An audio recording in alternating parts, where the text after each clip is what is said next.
Hello and welcome everybody to another edition of Wednesday Night Fights Online Edition, episode 36. Always a pleasure to be doing this once again here for WNF Online Edition BBTAG, and looking forward to the killer stacked bracket that we have here tonight on the PlayStation platform. But of course, before we get into the festivities, the events, the main attraction, we have some introductions that need to be made. First up is yours truly, T.O. Bracket Runner host and co-commentator for tonight's BBTAG bracket, Master Cheap.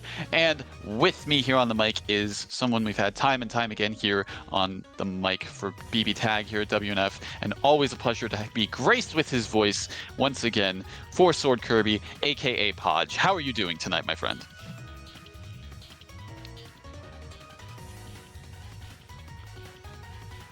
Podge, is your mic on? Sorry about that. Okay. I put something on mute, and then everything kind of fell off. My bad. All good. Yeah. So, are we live? We're getting started here with Chunga and Sonic-kun? Well, first up, you know, I introduced you. You have any opening statements, any opening words tonight? The only opening words I have is, wow, I can't believe I had the audio for comms on mute. So sorry, but you know what's not going to be on mute? The rest of the matches coming up tonight. It is T-minus 1 week until CEO Taku, and I think a lot of the players out there have taken note and have assembled today on the PlayStation platform. We're going to get a lot of good matches. It is, as they say, a stacked bracket brewing up in there. Absolutely, yeah. And, you know, considering that this is going to be the last PlayStation WNF BBTAG bracket before Taku, it's definitely something to consider in terms of, like, yeah, why it is as stacked as it is. So, going to be interesting to see some players that I haven't actually seen play this game much, you know, in the past few months, really. So, hopefully get to see those players on stream at some point tonight. But of course, as you said, we do have our first match lined up, ready to go as well. And it will be Chunga versus Sonic-kun, which is going to be an interesting one. Yeah, for sure. Both of these players very dedicated to their teams. I've never seen Chunga play someone besides Labras Jin and Sonic-kun. One of the few S's out there, but all of these characters are still very strong in their own right. And these players are extremely good at bringing out their best qualities. So definitely going to be a super sick thing to watch. I don't think I've seen these two play specifically. We'll be saying that a lot tonight, because a lot of these players probably have not faced each other in tournament, because some of these players have not been in tournament. But, you know, maybe not. It'll be a clash of the older guard and the newer guard. But we'll start with the newer ones. Chunga and Super Sonic-kun. Readying up and getting to the first match.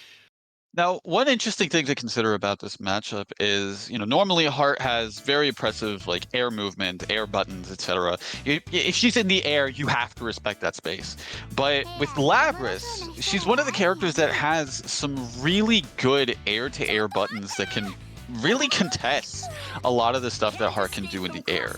She has that unique quality about her that makes her not a bad pick in this matchup necessarily. Yeah, both these characters, not only are their air buttons huge, they're also very low recovery. So they're able to do things like, while rising, swinging out once and swinging out again, so they can't whiff punish you super easily. But we're already getting started here. Heart weaving in and out, and Chunga neutral tech anti-air going to make that S take a grip of damage, and we're going to get that red active set up for perhaps, you know, no burst on the table, get a super scary situation going. Ooh, good PB to avoid the overhead, but gets back in and, oh, didn't follow up on the throw bait, because, yeah, that could have led to something, I feel. Yeah. I think Chunga was like, I have one bar, I don't want to lose it, and Super Sonic-kun had that burst available. So you could have got the extension, but we got bursted out super quickly. Definitely, you sometimes, I think, especially against Sonic-kun, they're very willing to kind of sit back and block for a bit, as you see here, very patient play.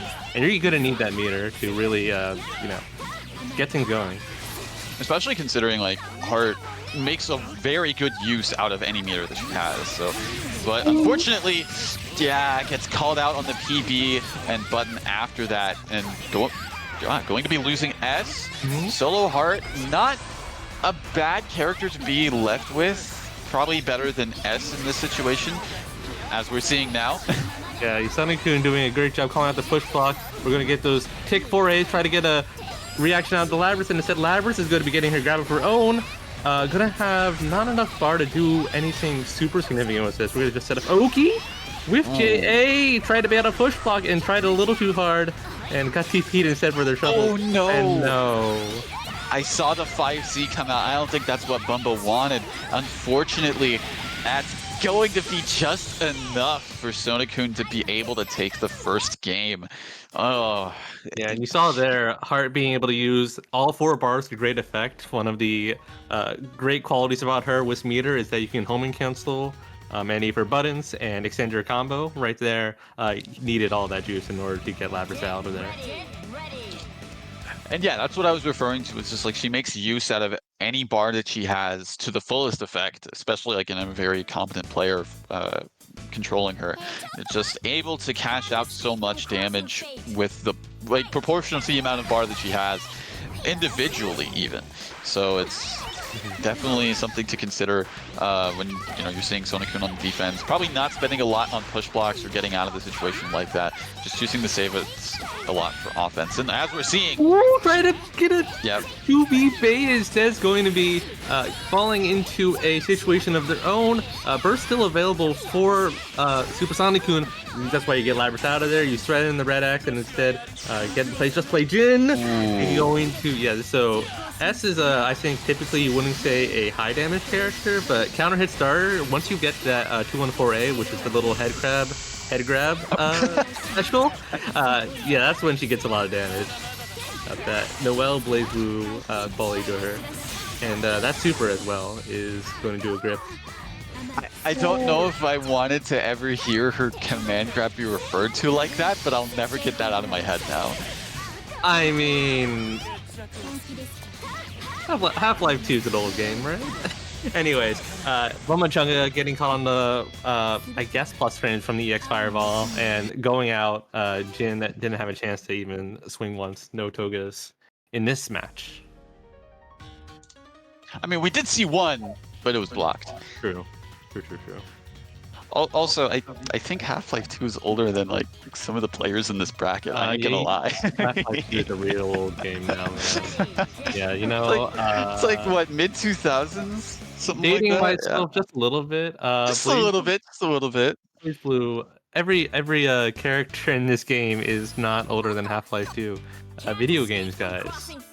Long and detailed history, just like the active frames on these air buttons from Heart, my guy.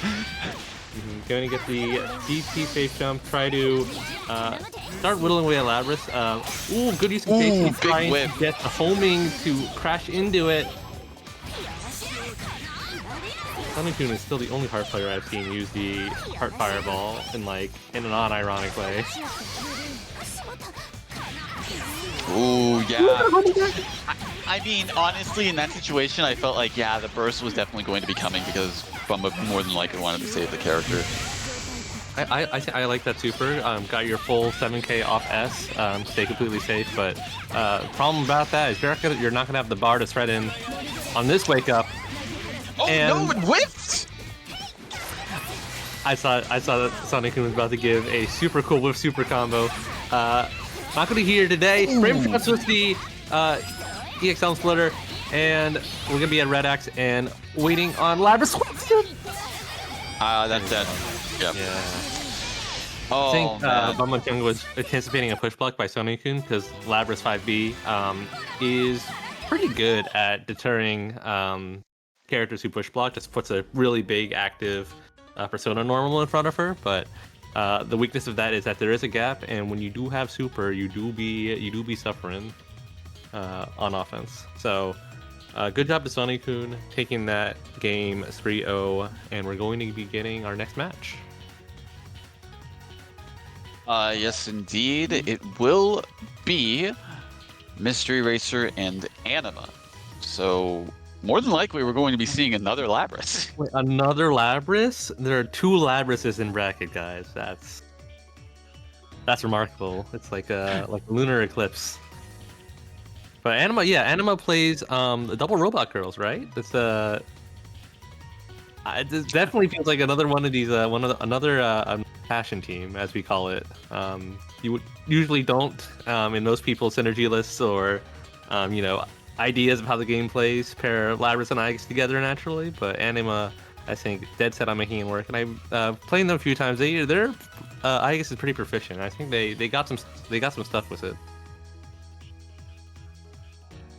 Yeah, no, I definitely agree. And it's like, they usually play this team. They have played Aegis Weiss, to my memory, as well.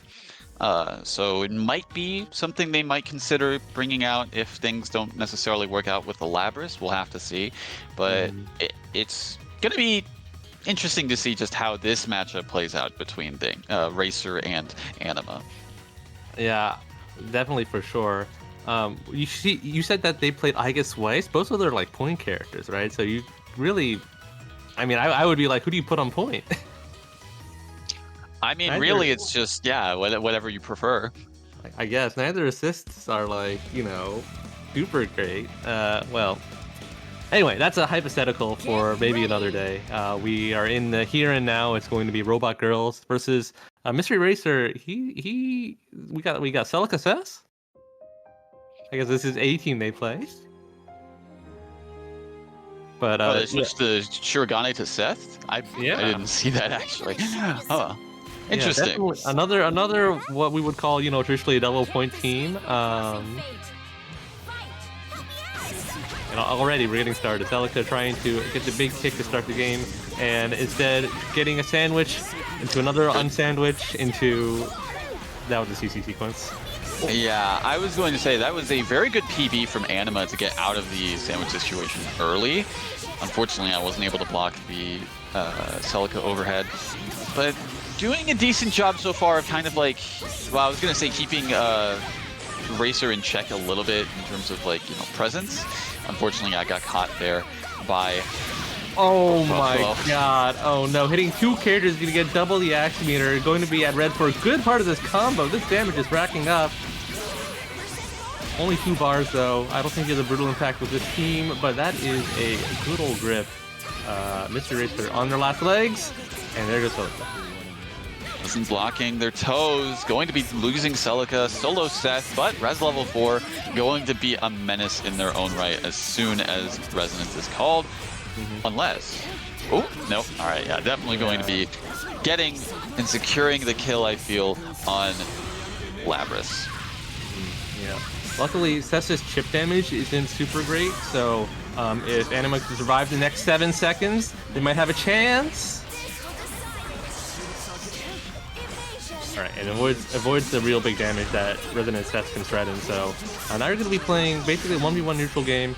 Aigis herself also not a great neutral meter spender, but she looks like she's going to have her work cut out for her trying to get rid of these Seth words. I feel like a lot of characters would be saying the same thing on that. Yeah, but try to smack the orb with her 2D bullets, the whip recovery on that devastating, and it's going to be a safe jump and get her out of there. Yeah, unfortunately was a little too focused on the orbs, and Racer taking full advantage of that. Going in, rushing in with the sweep, and led to death for Aigis. Yep. So Mystery Racer bringing that team back from the brink after that devastating Labra sequence. I kind of see the theory. Both Celica and Seth have a lot of forward-moving moves, and once you incorporate Celica's 214B overhead, it gets very annoying to block. But I guess during that segment when it was a 2v2, had a little bit of trouble keeping Anima pinned down. Well, let's see how things go in this second game between them. All right, starting off strong. Wow, okay. No pickup though, and we're going to be resetting again. Call Celica 4P. That's not the assist you want to use, my dude. She's going to be punished for that, and now Seth is out here. Oh, no. Yep. Then gets the 5C. Not quite going to be dead just yet, but still putting Seth in the red. Yeah, you can't necessarily DP that very well with that assist in the back line. But fortunately for Mr. Racer, Labras, 2B not great at anti-airing either, and back in the center. Good defense in that CC situation. Orb still out. Active swaps, but still going to try to set up a meaty, but unfortunately was DP'd through that. Yeah, Mr. Racer recognizing what was happening. Leave Labras out there! Do you have anything to protect her, my dude? Okay. Good backdash. Yeah, Celica definitely has one of the best backdashes, I would say, in this game. Yeah, it is very much, moves quickly and has very good invulnerability time. But yeah, Racer taking full advantage of it. Getting, I guess, on death's door. Block it. Oh no, didn't block the second one. And you know what I said about Labras Entier? Labras Entier is actually great. Kill gets Celica for a grip. Not gonna have the meter to kill. I have to play neutral 2 more times at least. Ooh, good DP on the overhead. Unfortunately for Anima, not able to block low. Oh, but that overhead also has armor. Yeah, it's one of those. It's super annoying to block. I think, you know, Anima, I had it in the back of their mind that, you know, I'm going to just DP Celica after this, you know, cross-up sequence, but Labras's DP not very active too. Definitely would have just gotten chewed up by the slam. So Mr. Racer going up 2-0. I think showcasing the potential of the team a lot better there. From Trap very well with Zest assist as well. Kind of kept Anima guessing as far as when they could take their turn back after blocking.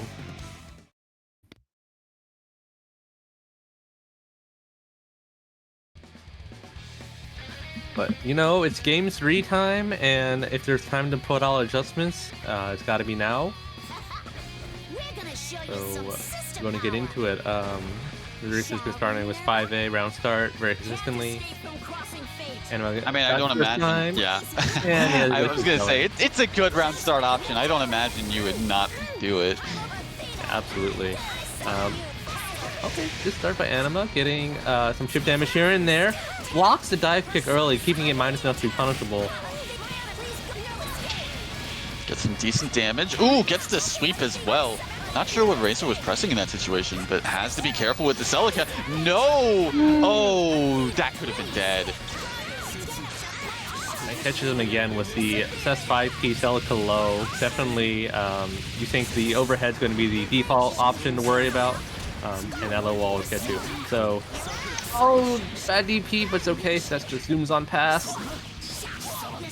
Going to be clipping Seth. Yeah, had to spend the meter to get the conversion afterwards, unfortunately. But still, good setup and the throw counter as well from Anima.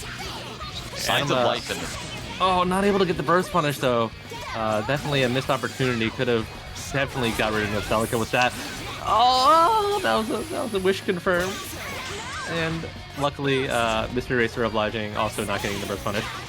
What was that hit? That was wild how that hit. Oh my gosh.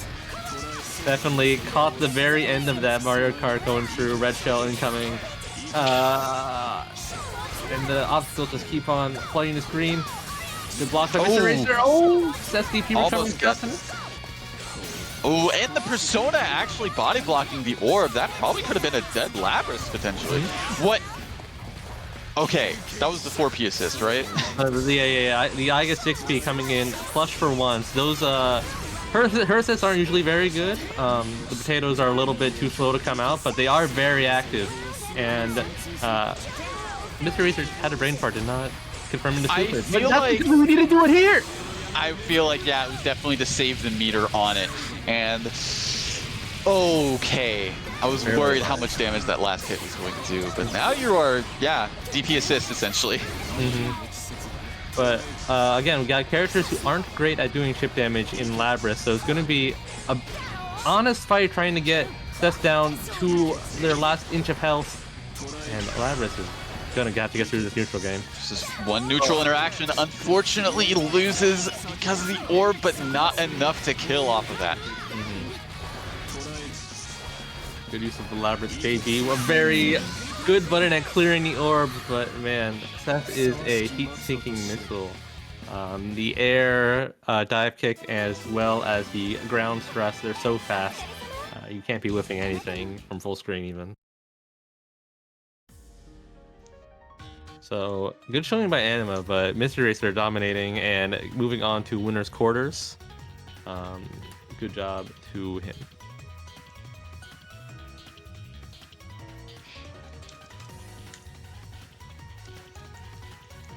And so with that, we're going to moving on to round 2 of winners. I see, you know, all the results have been populated. Who's coming up? It will be NY Dante T and Tectal Eastside. Oh, let's go. These two players placed very highly at some offline events over the past year. Meeting already in winners quarters final. That's how you know we got the whole crew here today in bracket. What does Tecto play these days? Is it still Ruby Yumi or Ruby S? I think it was Ruby Yumi last I remember. That team is one that has always been talked about as like a very strong team. I don't think there's been many players. Ruby, obviously, a very strong character, but relatively low damage. And in kind of the wave of like, got to kill them in 2 touches. A less popular pick than previously.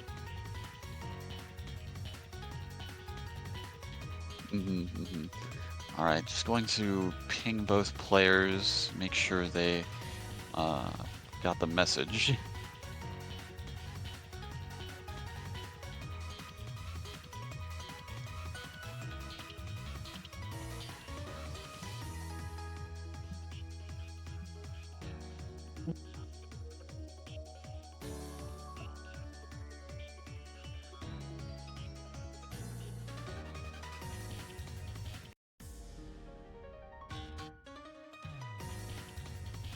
Kings, where are you at?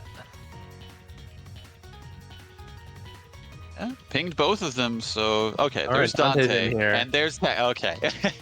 As soon as we start saying something, then they show up. Oh man, we got the. Oh, I was about to say we almost had the full protagonist squad out here in this match, but unfortunately, Hyde going backstage, going to be giving way to Carmine, which is not a common comp I've seen Dante play, or a common comp I've seen anyone play in general. Yeah, Dante does bring out this team on occasion from what I have seen. Definitely not their usual of Narukami Adachi, but still strong in its own right, I would say.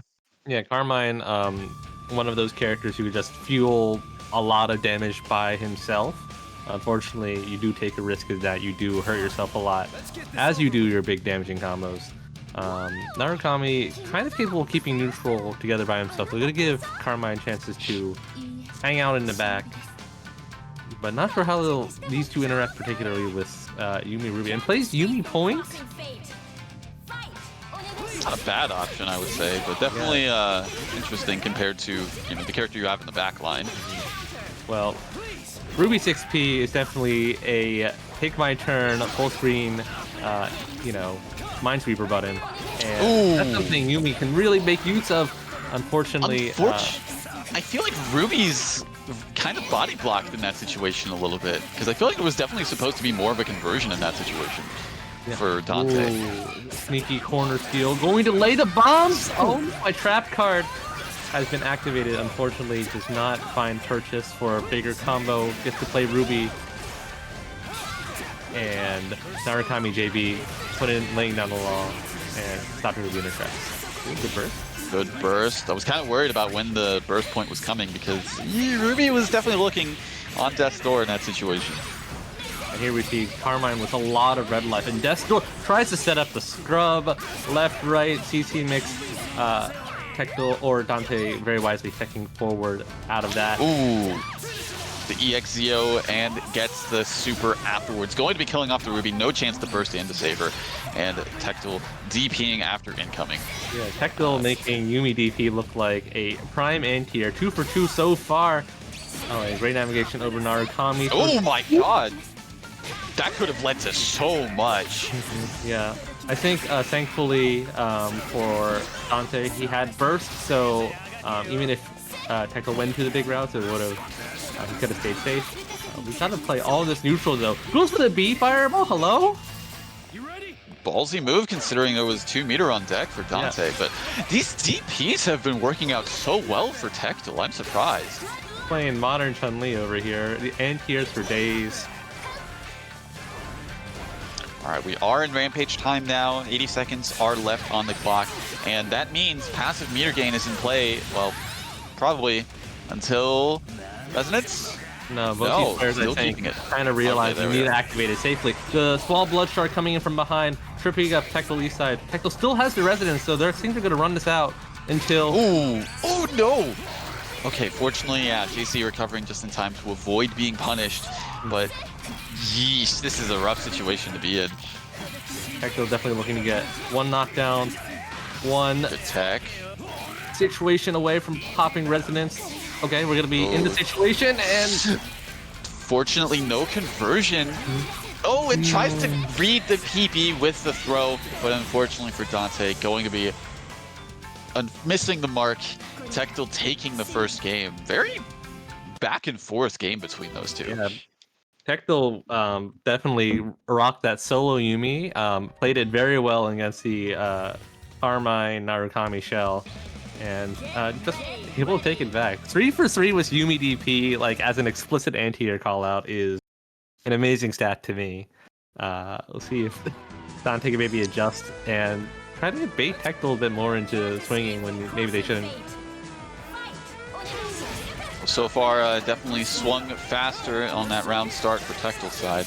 Good, yeah, good read on the low attempt for the active swap afterwards, but still going to be caught in the corner. Or out of it. We're going to let her tech out. Yes, that's sandwich. Does not switch to Narukami in time. Probably want to keep the positioning. What a block. Good defense from Tectal. Ooh, and the backdash coming in clutch as well. Yeah, both characters just kind of trading their long-range normals. Tries to get the overhead sandwich mix.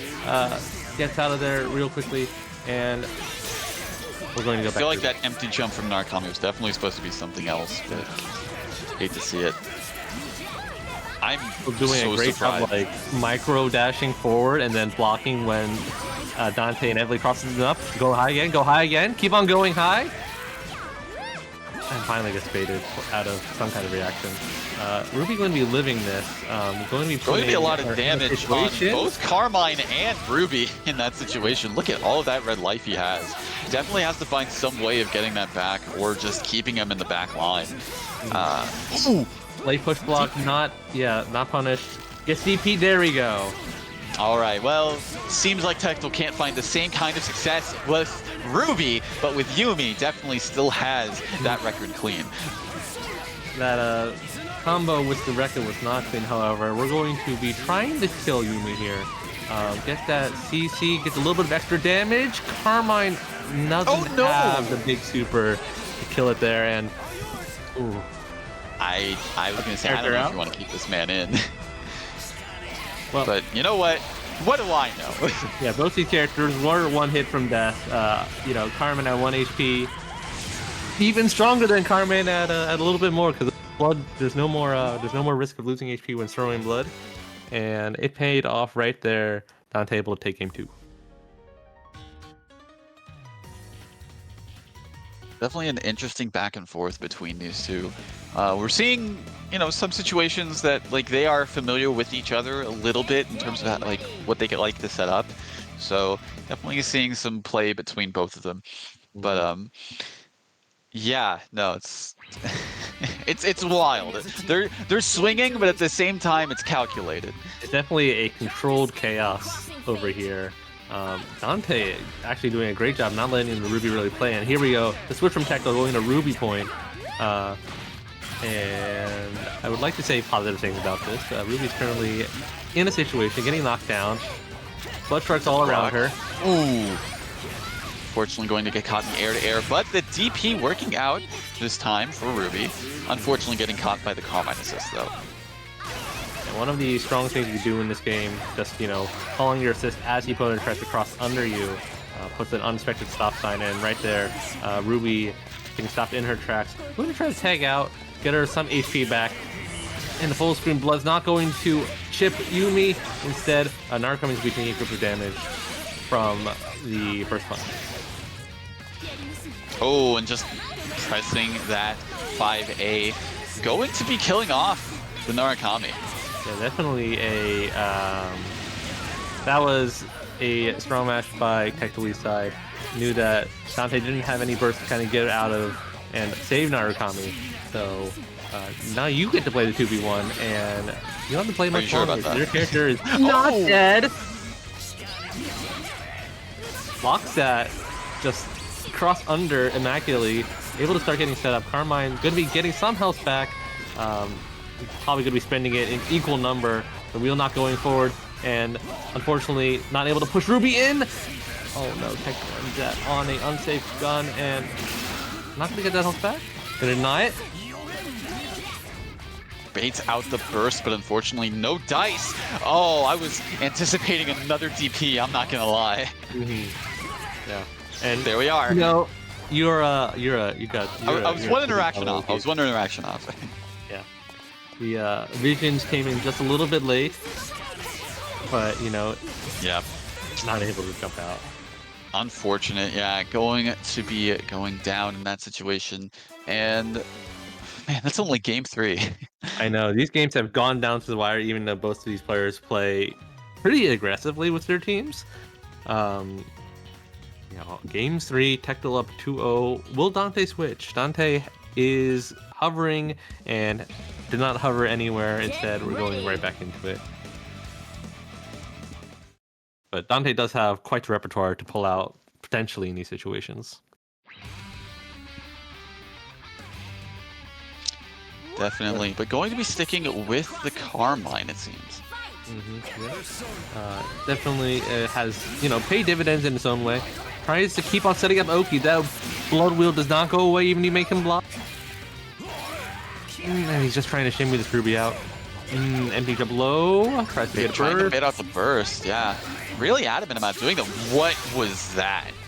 Dante, I think, looking like I got way too much meter, man. We got to cash this out. Both these players, they just want to take each other first, man. Well, so far, burst just now coming back for Dante. Caught in a situation. Ooh. All right, DP working out for Dante. Great Carmine DP for sure.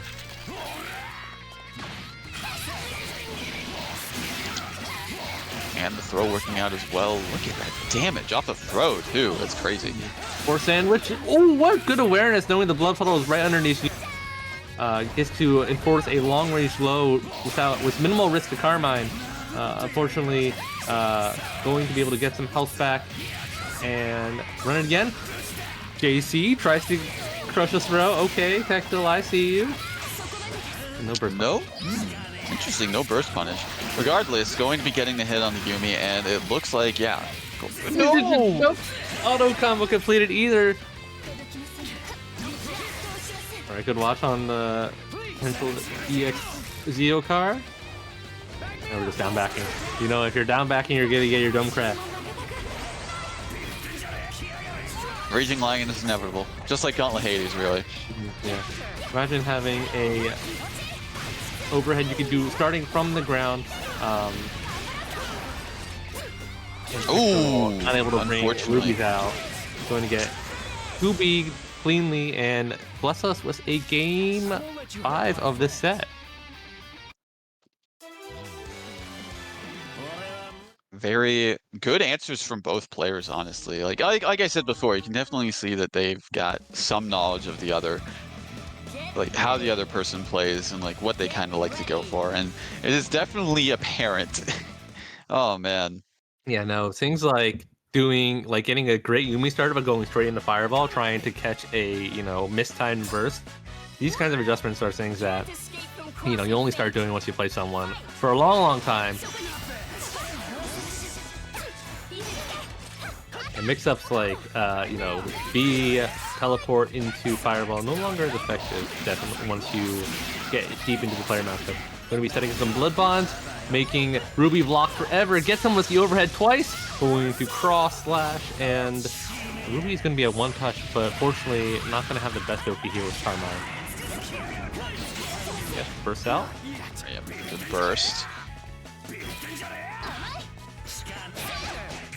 What a challenge after the 5B. Painful not only because Yumi took a grip of damage, but also Carmine recovered so much health. And another. Oh my gosh! Another good DP. There. Yep.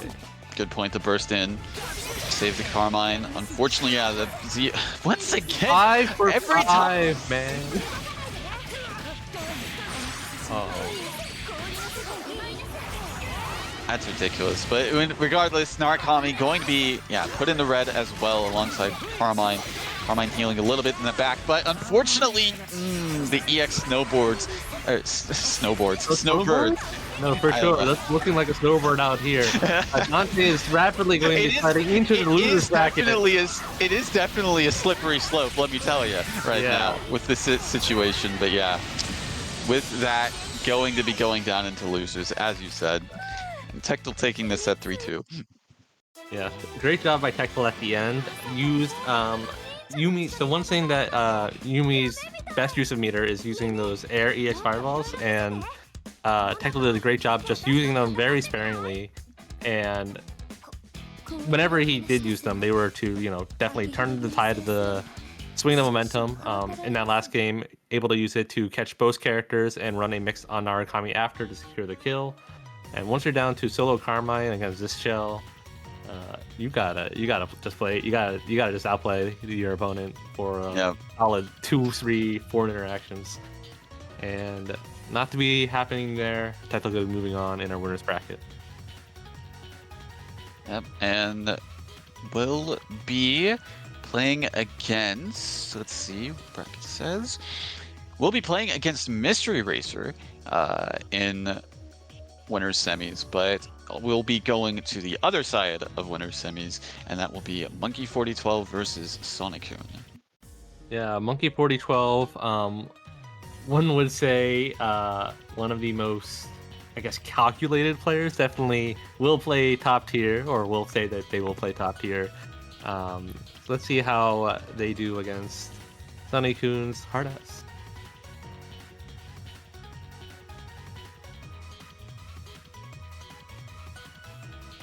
As we wait here with bated breath.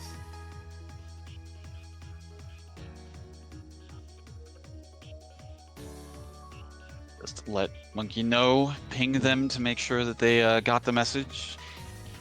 And we'll be waiting momentarily. But yeah, in the meantime, definitely, as we said in the beginning of this, it seems like we have some players who are going to be going to see Otaku, using this as kind of like their relatively last minute sort of practice environment, going into a sort of bracket mindset prior to the big major that's coming up next weekend.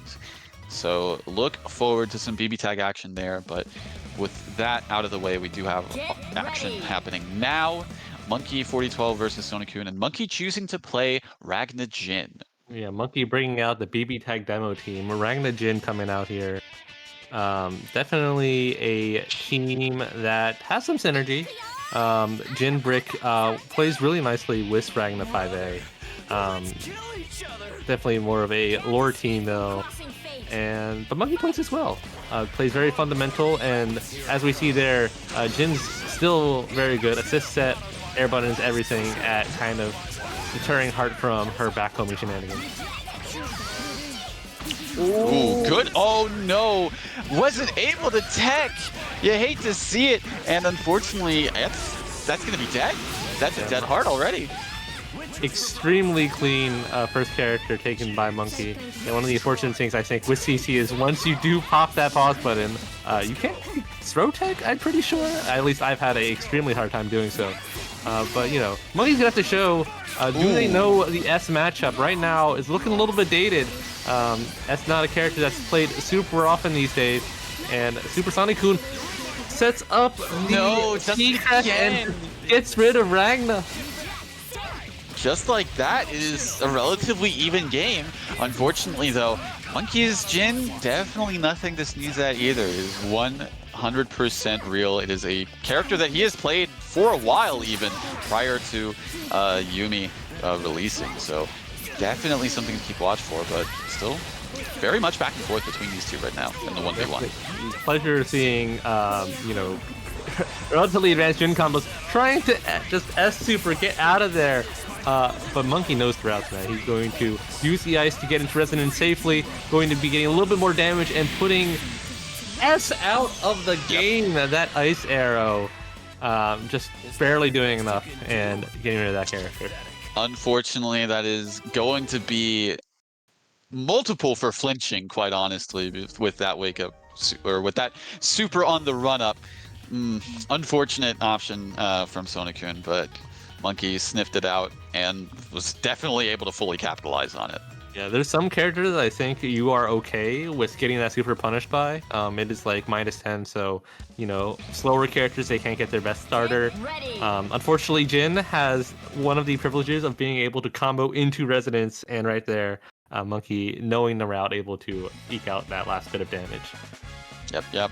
Going into game 2, yeah, I mean, it's, once again, just very much...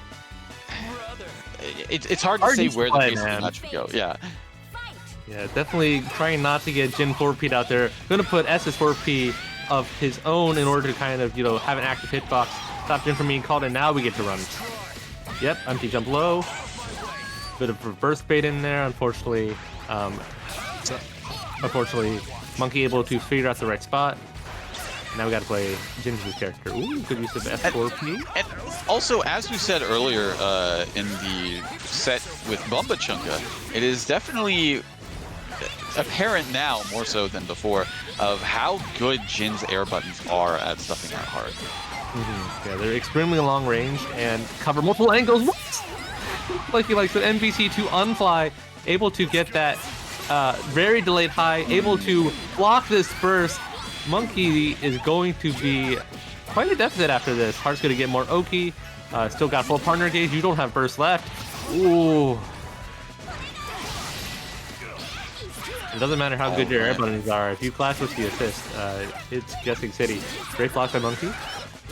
Ooh, good backhoming from Sonokun, and good tech as well. Oh no!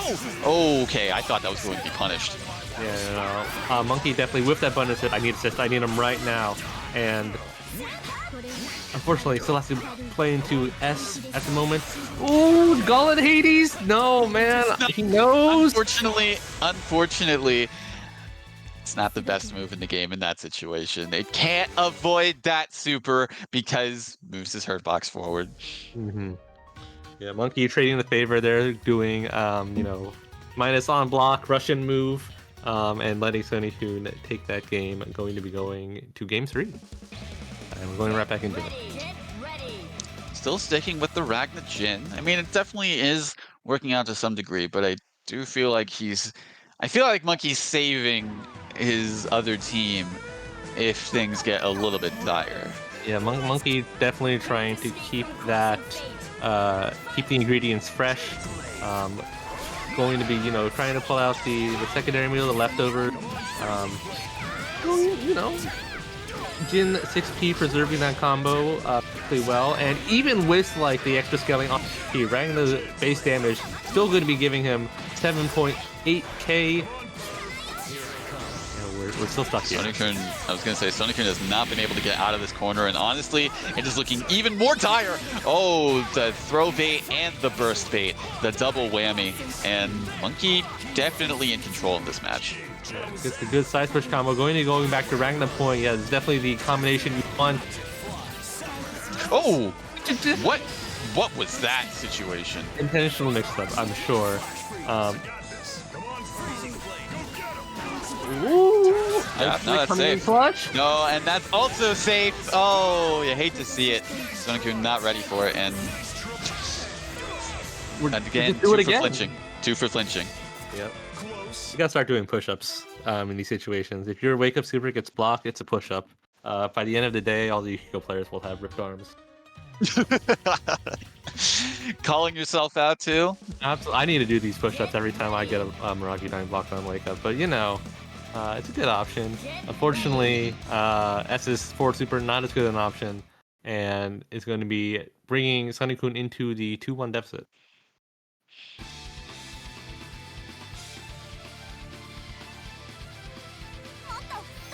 All right, going into game 4. Sunny-kun, yeah, definitely has to find a way to get momentum, especially in the start. Like, the start is where it all goes haywire, and sure enough, blocks the Gauntlet Hades and gets the punish on it, too. Yeah, knows to duck the second hit in order to stop Ragnar from being safe and jump cancelable. Tries to get the delayed dive kick mix on Ragnar. Jin's brick disappeared. Monkey not able to call CC late enough. And that neutral kind of fell apart with no projectile to cover him. Oh, gets a clip low. And gets the throw on the wake up afterwards as well. Do it again. Why don't you? Oh man, we got CF throw loops at home. Good burst by Sunny-kun. Not punished, thankfully. Unfortunately, he's still got to block this for a bit. Jin is just putting out mids on the ground. Ragnar coming in, putting some mids out of his own. And the brick. Projectile, yep, coming out. Oh! Punish, yep. Okay. Hits Jin so that the snowflake disappears. At 6p, allowing the nice conversion. Gotta love the 6. Where'd he go? Good defense from Monkey, able to get out of that situation, out of the corner, and put Sunny-kun in sandwich situation and get some good life back as well. Yes. Unfortunately, the brick gets clipped by S4P. The extra active hitboxes. Oh my god. I need Google Maps. Sunny-kun's mixed up. I have no idea where Heart is. I have no idea what is happening on the screen right now. Oh no! Oh, anticipated the burst, and just like that, Jin will be going down. Definitely the character that's really been good from Monkey in the 1v1 situation, as we're seeing. That was such an impressive way to keep that EX homing out of Resonance DP safe. Monkey, I think, saw Heart going up and, characters in the air, DPs are unblockable, right?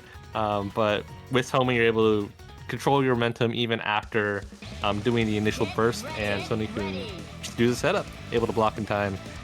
Going to game 5. The Monkey's sticking with this to the end. Surprised that he's sticking with the team. I felt like if it was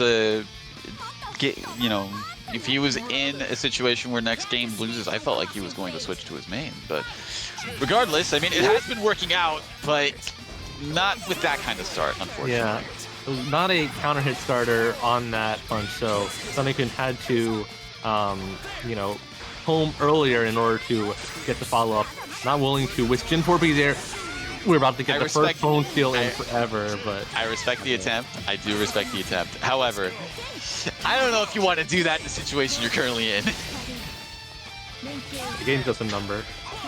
The mentality you got to go in with can't be, too jittery, can't be played off your game too much. Frame traps with the S fireballs. There are 2 of them. That's also a number. And, oh no! Yeah, the assist actually causing her, to miss that super. Gauntlet Hades best move in the game. Not going to get more extensions off the icebreaker, that's okay. Sunny-kun, you're chilling out right now, man. That Jin is going to be given to you as a birthday present. And just run instant overheads. Wow, Heart 5P actually synergizing very well with that. Pushing Ragnar just in range for a follow-up. And then you gotta run this. Oh no! It was 4A, so unfortunately, couldn't really get much of a conversion off of that. And with that, going to cross raid, just like that, Sunny-kun will take the set 3-2 over Monkey. Yeah, Sunny-kun playing extremely well, especially after that first-ish, third-ish game, where it seemed like the Jin neutral buttons were keeping Heart oppressed. But able to break out of the cage, and you know what they say about gorillas, don't let them out. You will suffer the consequences. So, Sunny-kun do be cracked, Mr. Racer, and cracked enough to be moving on in our winners bracket. You know what's also cracked? The other side of winner's bracket. We have Tectal and Mystery Racer himself coming in and going to be gracing up their presence, I believe. Indeed, indeed. And also we have some news. We have the rest of our top 8 lined up as well in the loser side. So we will be getting to that soon after this match, though. Mm-hmm. Yeah, Mystery Racer. Oh, we're going to get another CES team. Oh, the fabled Hilda CES. One of the cursed teams of lore. Very strong because of how CES can, with their assist, get sandwich situations on demand, and Hilda full screen buttons, not a good time. Going to be going against Tectal. I think they only play Ruby Yumi, so it'll be interesting seeing kind of the dynamism of a more straightforward team and definitely a more specialized one.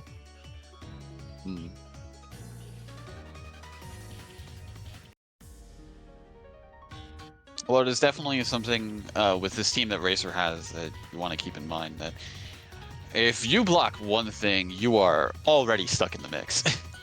Yeah.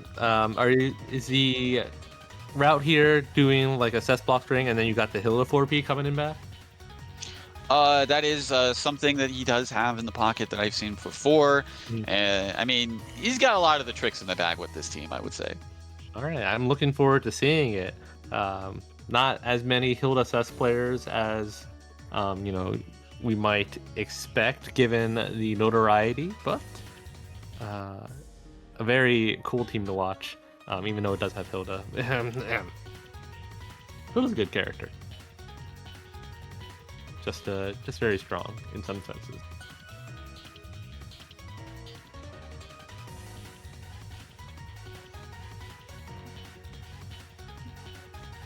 All right, just wondering where Tectal is.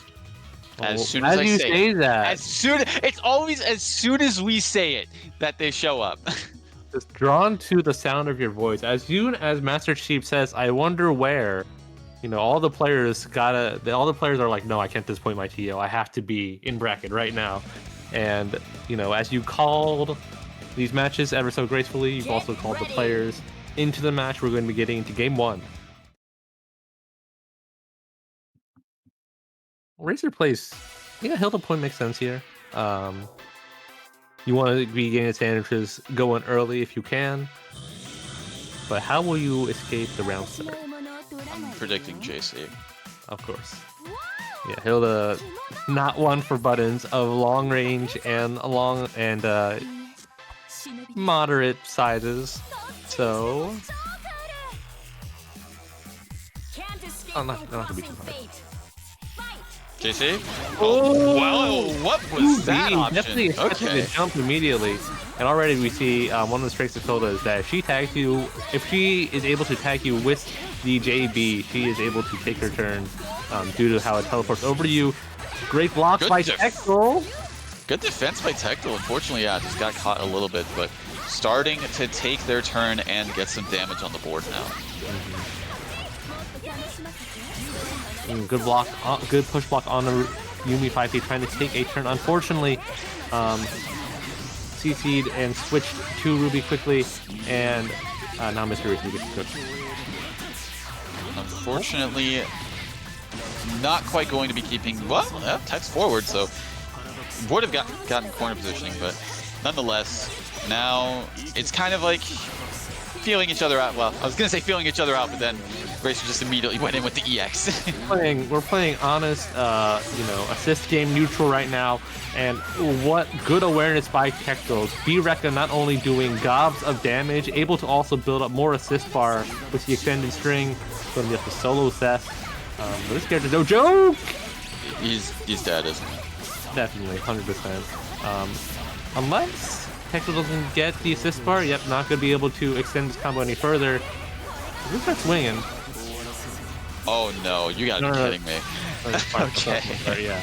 Tectal definitely anticipating a EX thrust into super.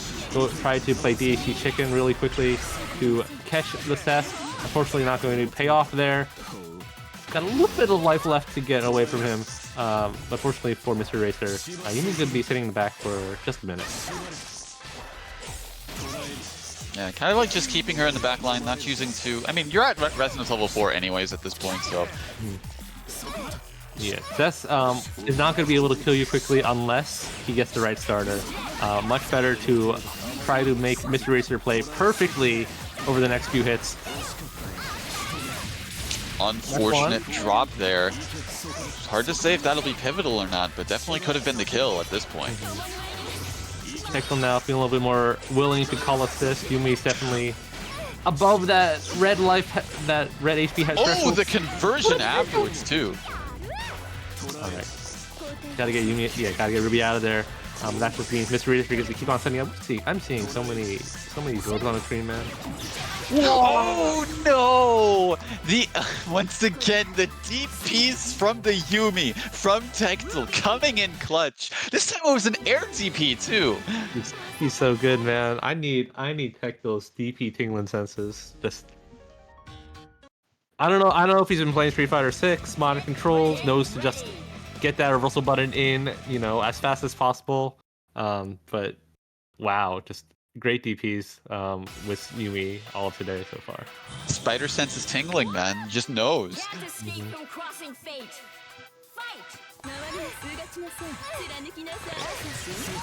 Oh, get started. Yep, the 5PB getting the overhead and the sandwich. And just like that, like I said in the beginning, if you block from this team, you are already put in the mix. I think a really good job by Mr. Racer using Cess 4 moving moves to drag the opponent into what? And that's a great pickup using Cess 60, usually a neutral assist, but because of how Hilda's combos are routed, able to turn it into a extension.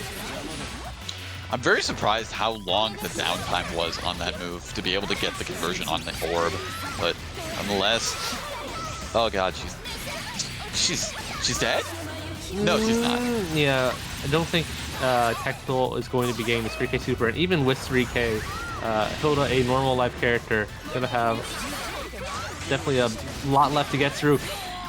Okay, first punish, only a 5A starter though, so not going to be the worst damage in the world. But that's a low HP character, it still hurts all the same. Great DP out, and another, favorite thing. Another good DP. Unfortunately gets crossed up in that situation. Racers, Seth not looking too good, but the Hilda honestly not looking too great either. Just barely putting the stopgap to save the Seth. Oh. Yeah, again, using Seth's forward moving special moves and normals to drag the opponent forcibly into Hilda 4P range. Oh, takes a meter, huh? Yep. Spend it. Not quite going to kill off the Yumi just yet. Wow. Never mind. You know what? Forget what I said. That was so smart by Mr. Racer. Waited just long enough for the spikes to spawn before active switching out, so it became a cross-up. Ooh, good throw counter. Going to be running out the rest of this resonance time for Texel. And yeah, going to be making the most of the situation. Empty jump low. That was devious. Could not see that through. All the burst effects, all the block effects from that Hilda 6P. And I can't see Ruby teleport anymore either. Mr. Racer going to notch it up at 1-1. Yep. But a very long game, that one. Went all the way to Rampage time. We've been seeing that quite often in this bracket tonight. A lot of these games going to that point of, okay, do I pop resonance to keep the meter gain, or like not necessarily that, but just like, do I when do I activate it to keep myself safe, but also stop their meter gain? Essentially, is one of the push and pulls of the resonance of the Rampage tie system is that at the end, the person who as resonance is incentivized to use it because you do deny the getting more. But I think we're also seeing, as people are, extremely proficient with this game, these games just go a bit longer and longer because everyone's always anticipating a burst, always trying to find the juiciest starters. And not going to find the juicy starter there, but going to get a JA punish the burst from Tech. Right. Interesting start. Round start kind of like could have gone either way, but so far Tectal on the back foot currently in this round. Oh, that JC. Unfortunately, I don't know if Tectal's trying to bait something or just whiffing on the EX fireballs. No matter what it is, though, it's not working out in their favor. That raw tag avoided it. I guess That's crazy. Amazing timing by Tectal. The frames are within their grasp, trying to bait throws continuously. Mr. Racer trying to get away desperately from Ruby. Doing their best to escape. Unfortunately, crossed up and going to be sent to the corner. Yeah, those spaces be crossing. And I think looking to try to JC out, Tectal able to kind of cajole that situation. Able to force a swap. So, while not ultimately a win, Hilda's low, and you do get to run offense with no fear of burst for a bit. Ooh, good DP from Racer. Taking a page out of Tectal's book with that DP. And going to be, getting the corner positioning of their own. Great burst by Tectal. Everyone's getting crossed up in the air. These specials are not going the way that I think you would expect. Great block, not getting hit by the 60 cross up this time.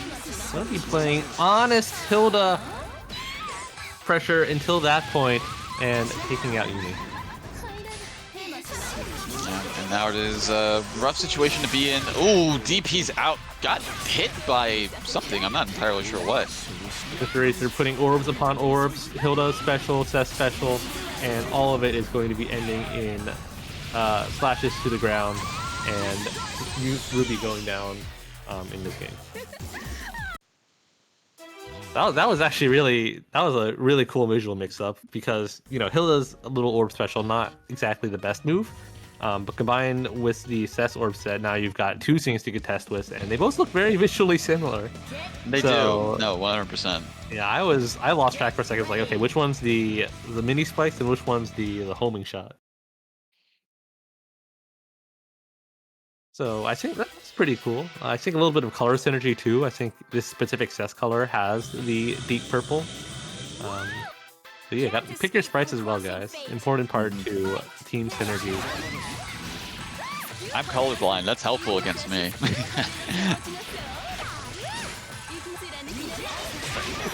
Oh, almost a good punish on the push block. Unfortunately, not able to capitalize. Going to force out the CC for Mr. Racer, but going to get hit and burst out of their own. Let's take a minute, put out the sword ring. Amazing patience. All right, and going to be getting a very, very healthy amount of damage on the Seth due to that. No, that is, I don't feel like it's still a technical one at all. Yeah, that fireball is not safe on block, especially at that range. So probably a mistake from Tectal's part. We'll see if it comes back to bite them, as we do manage to get rid of Seth. Gotta play solo Hilda. Gotta with a big old JB from the top of the screen. That is a lot of recovery, but yeah, unfortunately did not, as you say, get the combo. Could have been a lot of damage on the table as well right there, but now you're giving Racer free reign. Spending a lot of meter for this, though. Not really a good starter, and that was 4K for 4 meter. Definitely, I think, you know, sometimes it's good to slow down the pace of the match. Mr. Racer probably not quite ready in order to take the initiative just there. And, hey man, you're going to get that meter back. You are level 3 Resonance, and now it's going to be solo Hilda against solo Ruby.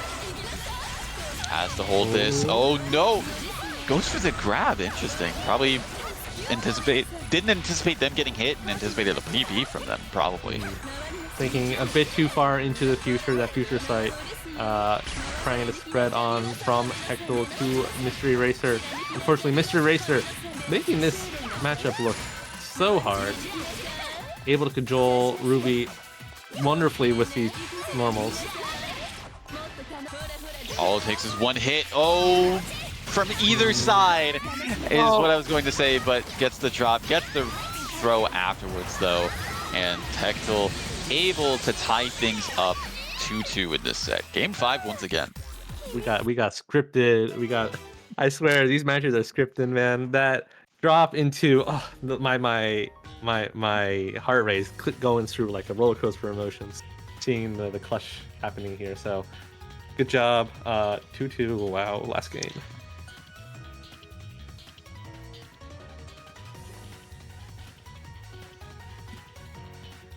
Mr. Racer, thinking about it, played really well there with the characters at the end, even though, it was ultimately a loss. But yeah, gonna be keeping this team. That pause was just for show. Probably taking a moment to kind of collect themselves, like, because that was a situation where it was just like, I was dead, then I wasn't dead, but now I'm dead again. Yeah, whenever you make a near 2v1 whenever you're making a comeback 2v1, even if you don't, that's the real you got to deal with. And no hides in that sequence, but Ruby trading with Hilda favorably in Ruby's favor. Uni 5P able to continue the combo. You got blocked. You got blocked. And block they did. Oh, until the very end. Why'd I have to curse it? Tekla keeping the combo short, doesn't want to let Mr. Racer burst out. Fortunately for Mr. Racer, there's always a point at somewhere in there, able to start running the mix. Catches the tech. Again, we're seeing a lot of just early ended combos to avoid getting bursted. One thing I do want to point out, we see Seth in here, and it's just like, yeah, was able to find a really good moment to just raw tag in to both avoid the grab mix-up that Tekla had in the corner, but also, yeah, get Hilda out of that situation.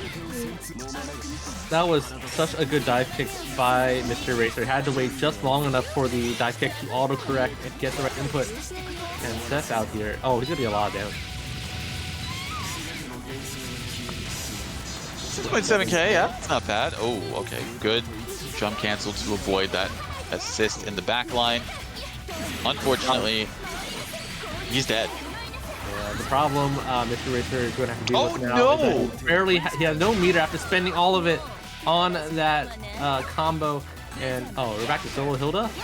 We are out of solo Hilda. Tekla obliging though, and not going to finish the combo.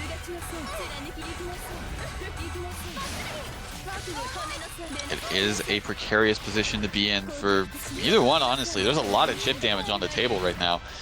Not quite going to be enough to kill off the Yumi with that mix-up, but nonetheless, now it is...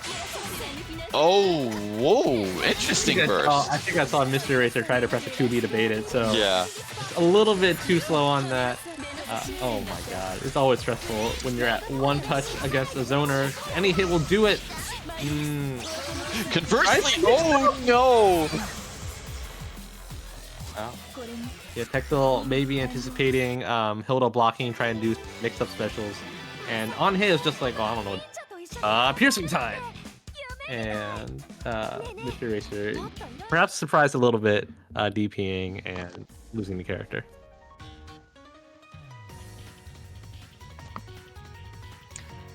That was a very interesting interaction, I would say. But nonetheless, Tekla going to be moving on to winners finals, going to be playing against Sonokun in that later on. But we will be having matches lined up in the loser side of the bracket, moving on into that side of top 8. Yeah, so good stuff from Tekla in that match. But yeah, loser side of top 8, we're getting Dante and Game Wizard. And I think that is correct. Dante obliges, we might see a rare-ish Adachi mirror, which is always funny, I think.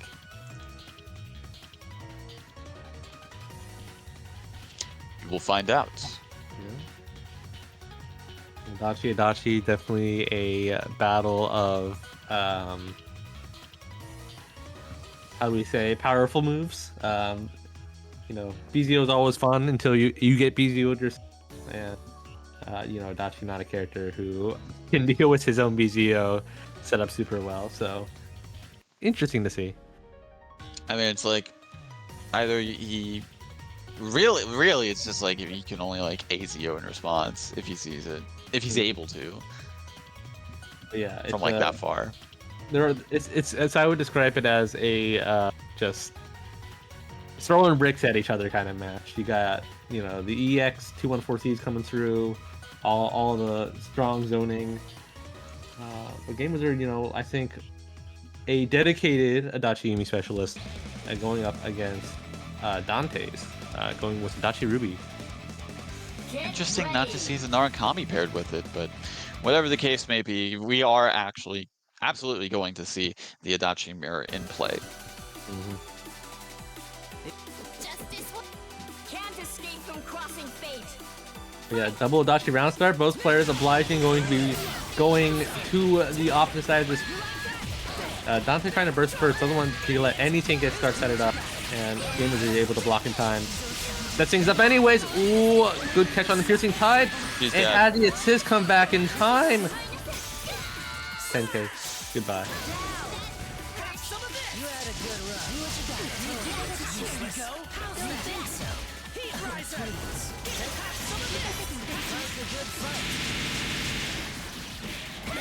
I'm not.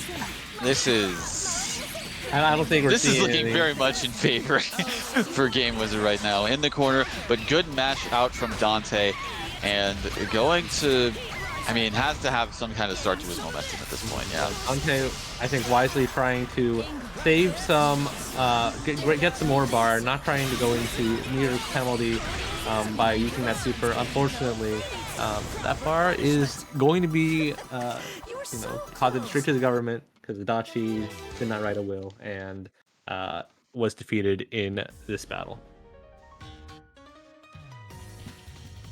yeah, that start was not ideal for the Ruby. I really like the idea from Dante. Typically, one of the best ways to avoid getting put into the BZO vortex is to burst preemptively when Adachi tries to set up like AZO assist BZO.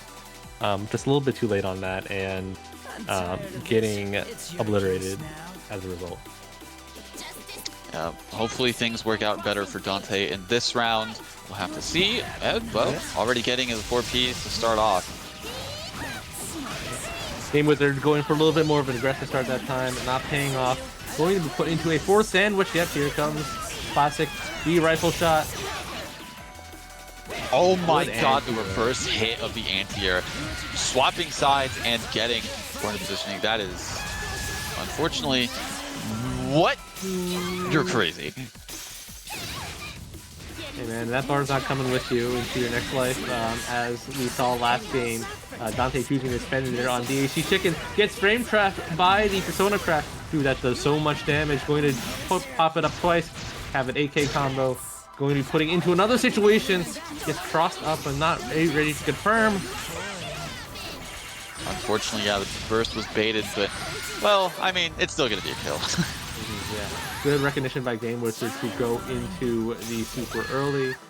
Recognize that this was a way to come back in time to allow for a normal extension. And again, the back to solo Adachi in this situation. Ooh! Oh no, the Persona correction.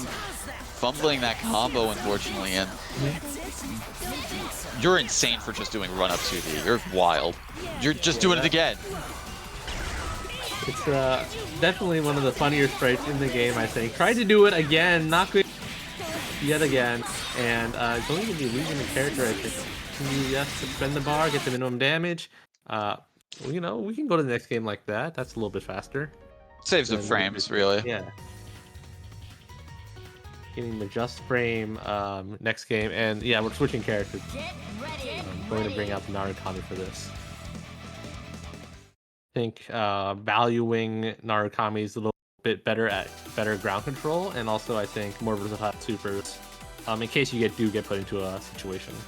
Can we just get this shit done? Adachi-san. Can't escape from crossing fate. Fight! All right, once again, a solid start for Game Wizard, especially with that whiff VP. And once again, we're back in this familiar corner that we've seen throughout this set.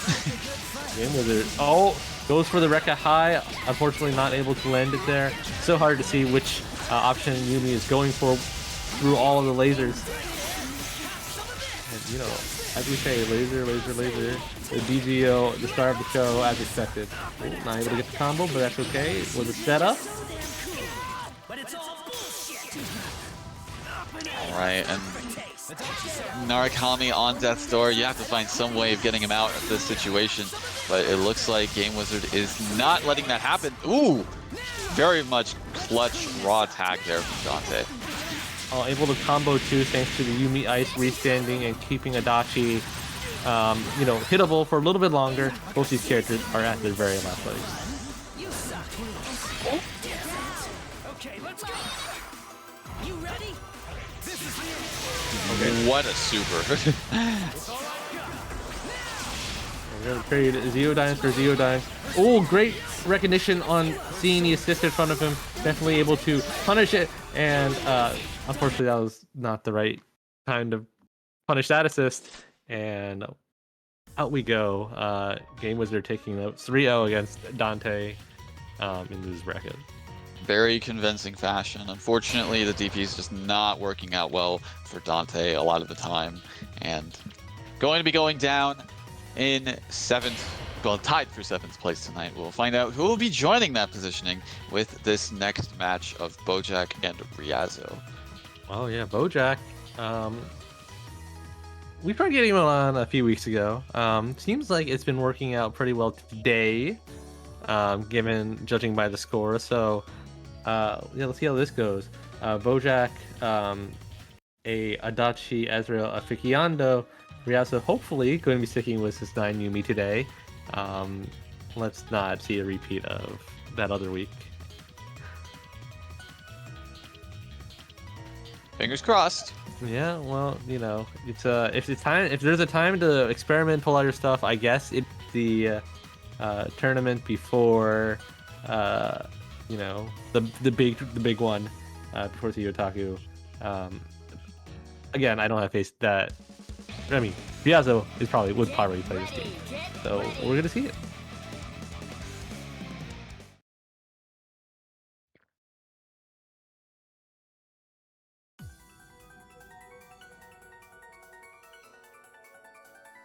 Cheer you on? Yeah, sure. Can't escape All right, from crossing fate. game 1.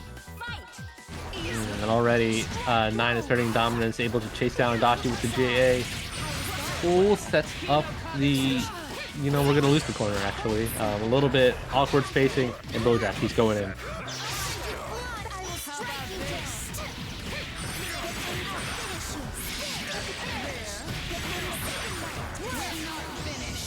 Right, and so far not looking too good for Bojack, but Growler's out of the situation.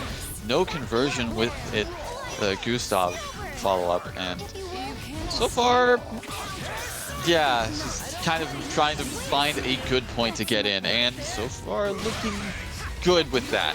Yeah, I guess if Bojack could take out Yumi, it would have really improved the overall situation, but fortunately going to be getting some hits on the 9, not enough hits. The extended hurt box of that 9 JA going to be coming in clutch, and supers right through, able to take out the Yumi. That's not a good trade. Alright, well, this is a interesting matchup to have to be in a 1v1 for, but I mean, what? Nope. He could have killed, couldn't he? I think Bojack definitely could have a little bit of just, how do we say, I don't want to call the play sloppy, but a little bit of swinging out the buttons, Ryazo stabilizing at the end, and kind of making something out of that mess, for sure. Surviving the scrap heap, the cartoon dust cloud that had been forming once it was down to solo Ezreal. But encouraging play by Bojack, I think. Able to get into those very dangerous situations with Adachi Ezreal super often, just not able to kind of convert it into the huge damage that this team can definitely do. Can we just get this shit? You don't Yeah, just unfortunate that like at the end there, I feel like there was some prime kill opportunities from the Azrael and the 9 that we just didn't see. You know, yeah, just takes the -1 situation, turns it back into favor. Ooh, gets a cross up low, all unburstable thanks to the DP. And this is what you want to do. You really want to stop the team from being able to get started. Tries to do the cross up Rekka. Oh, and gets hit with the ice projectile at the teleport.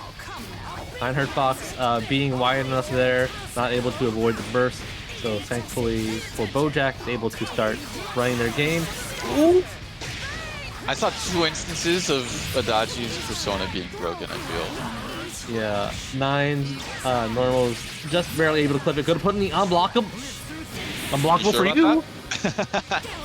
Yeah, call an ambulance, but not for me moment as 9 is hurt out back. We're gonna have to spend 4 meter, unfortunately.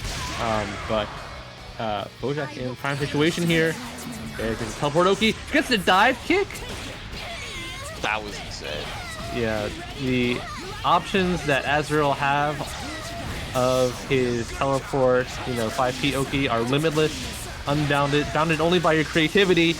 Just like that air unlockable DP setup, there is no... Oh, chooses to mash in the situation. Not quite going to be enough to kill Azrael. He is a beefy boy with that. What is Do happening? it again, do it again! You might actually be worth it. The future refused to change as Riazo tried to DP twice, hoping to get Azrael out of him, but Azrael not obliging. Get Yeah, ready. going to be, I think, 1-1.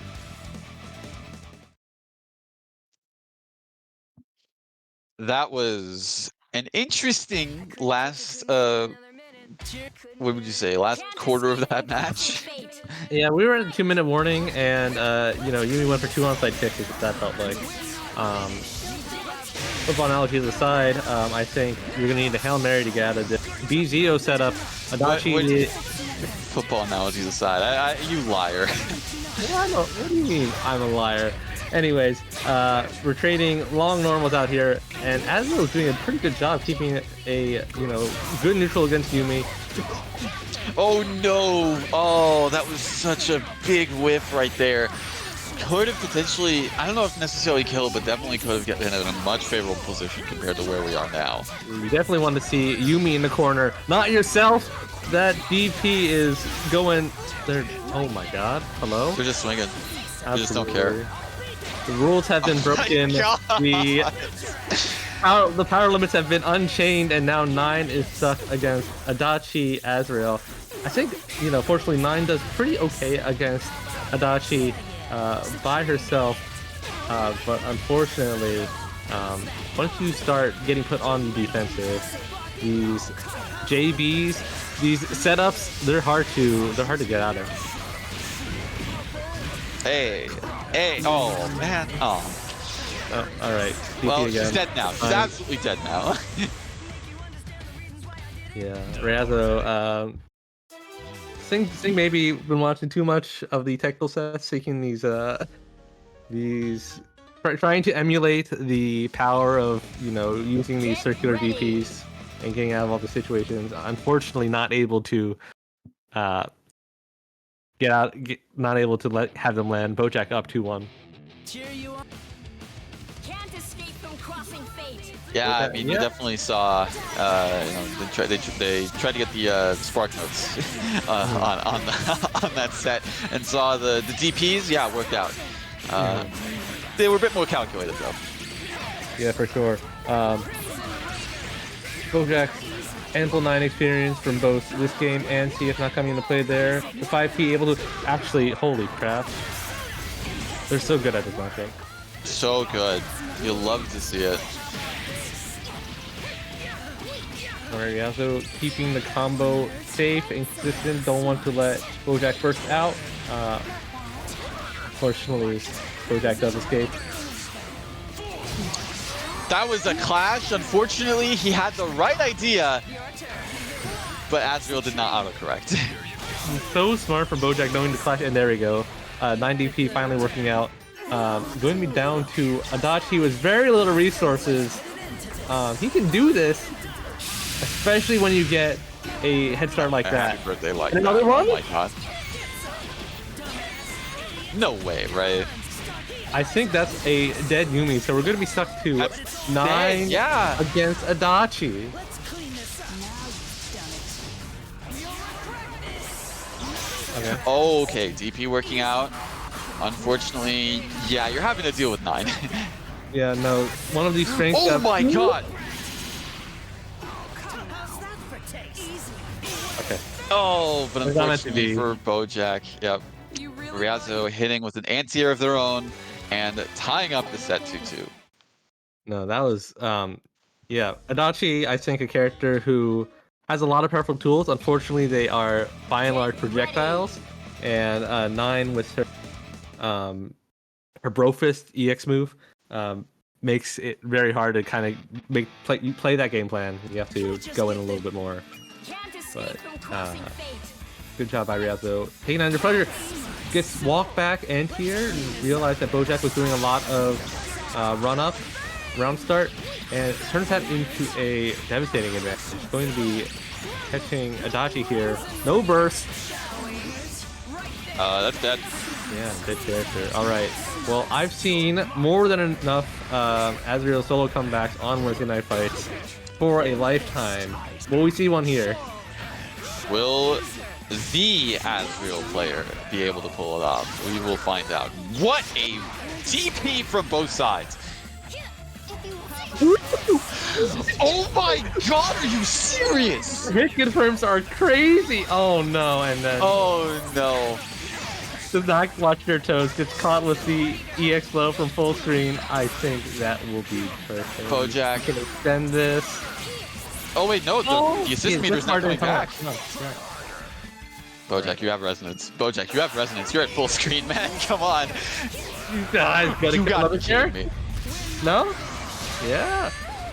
She's Yeah, next. I'm not No, lying. no, He's she's gonna next. kill those characters. Absolutely. Absolutely. Now you've done All right, we're watching Blaze Blue Central Fiction. And No, you hate to see it. Ryuzo able to get the air hit. yeah, unfortunately, Bojack had pressing in a little bit more, trying to make the most use of their resonance time to not have the HP to survive a simple air-to-air. 9 banishing Azrael out of this dimension, and unfortunately, Bojack will not be continuing on in losers bracket. We'll be seeing Ryuzo move forward instead.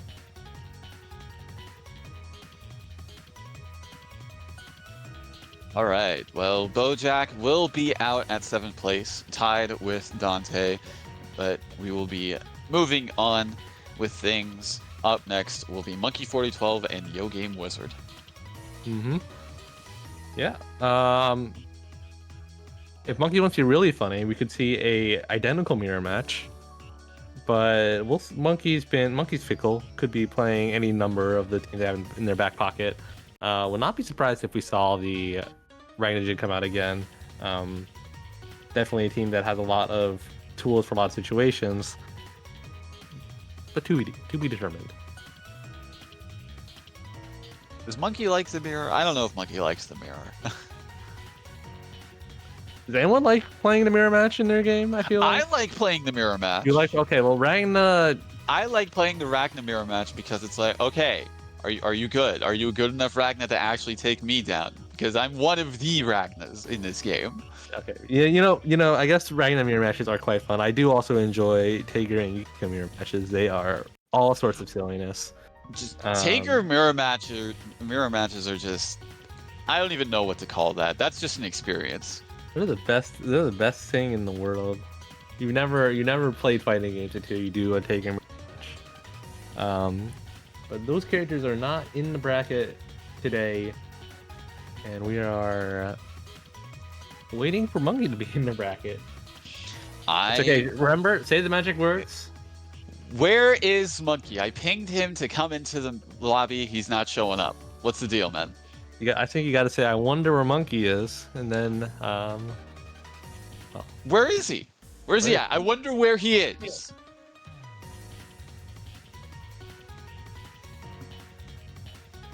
All right, no, that didn't work apparently. No, it's okay. We've got not running too late yet. Just run a few more, you know, Burger King ads and during the halftime stream.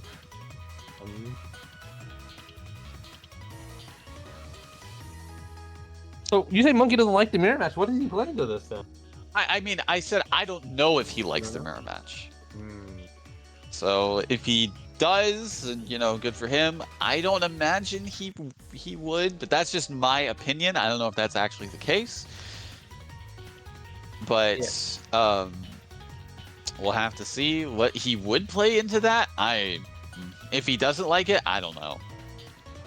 Yeah, I mean, it would definitely, I think, be a very, I guess, snowbally match, right? If one of these teams gets started, you know, you might just lose a character right away, and then, you know, you don't have the ability to do the same shenanigans back because, you know, even if you do get out like Adachi. So it's always a risky endeavor at that point. We have an update thanks to one Faded Dragon. He is currently in a public lobby match. Well, there we are. Current was as of, you know, 10 seconds ago. Instead, we are not going to be getting the mirror match. As we said, we will be Ragna Jin coming through with much gusto against this Yumi Adachi. Interested by the Ragna Jin pick. Cheer you on? Yeah, sure. Brother, let's kill each other. But regardless, yeah, again, I was expecting to see more of the Adachi Yumi from Monkey, but choosing to stick with it for this set at the very beginning. Yeah, and we're seeing already some of the, you know, things that Ragna Jin likes to do, set up the brick, run forward, getting denied by the Adachi Zio calls. There we go, yeah, the side knows swap. all of the side switch combos. Something that has definitely been in the pocket for Monkey for a while now. I remember talking with him about that route specifically. So good to see it being used in an actual setting and working out very favorably currently. Yeah, if you keep the opponent in the corner, that means, you know, a lot of characters get stronger corner combos, and you know, they can't kick back. They have less options when trying on defense. So if you can side swap, keep that corner. Excellent kind of route to have in your back pocket. Paying out dividends there. Unfortunately, all it takes is a little bit of muscle, and you can get worked all the way back to the other one. Oh Tries no! to end the combo early, take damage. Unfortunately, it's going to drop, and instead, luckily for Monkey or for Game Wizard. Oh no! The 5B not hitting and actually extending his hurt box just enough to be able to be clipped. Ragna going down, solo Jin. Yep.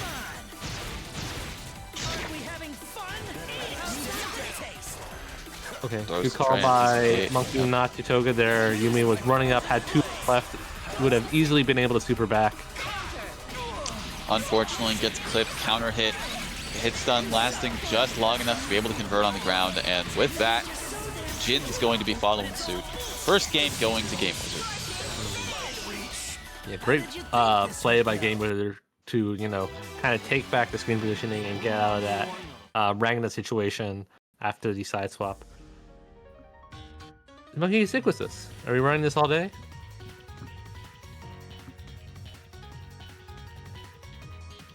I feel like I'm going to see... Yeah, we're going to keep it. Interesting. Going to be keeping it. Yeah, Monkey going to be sticking with his team, I guess, all tournament is what I'm anticipating at this. See how far you can go. Saving the real stuff for Takio, I see you. Or, you know, just being ready to pull it out in case the real stuff is not working out in a matchup. It's a, you know, very different pace. Ragna Jin from a lot of other characters. Yep. And Game Wizard, I think, making extremely good use of the Adachi J. It's an extremely fast button, but also not very active and awkward to hit with. And Game Wizard, I think, you know, able to make it work in all sorts of situations, just like you're able to get this combo working and get all this damage. Yeah, unfortunately, 5B in that situation with the JC from Yumi doesn't really quite work out for Ragna, unlike what you would expect. And so far, nothing is really quite working out for Monkey. Down going Jin, solo Ragna with, well, honestly, I was going to say, could you even call it Ragna at this point? It's okay. As we all know, Ragna gets tons of health from every hit in Resonance. The supers bring back a lot. Game Wizard extremely cognizant of that, trying to avoid it at all costs. Monkey's going to be able to get a grip. All right, getting out of the red, but still, it is one interaction, one mistake, and you are going to be going down for the count. Already in a sandwich situation, but DP is going to be downed, and Game Wizard up 2-0. I like the idea from Monkey to DP there. Yumi just used a special move. Adachi, typically as far as active switch timings, you typically throw a normal out before another special switch again. But I think Game Wizard able to delay that Zio just long enough and be able to swap back to Yumi just in time.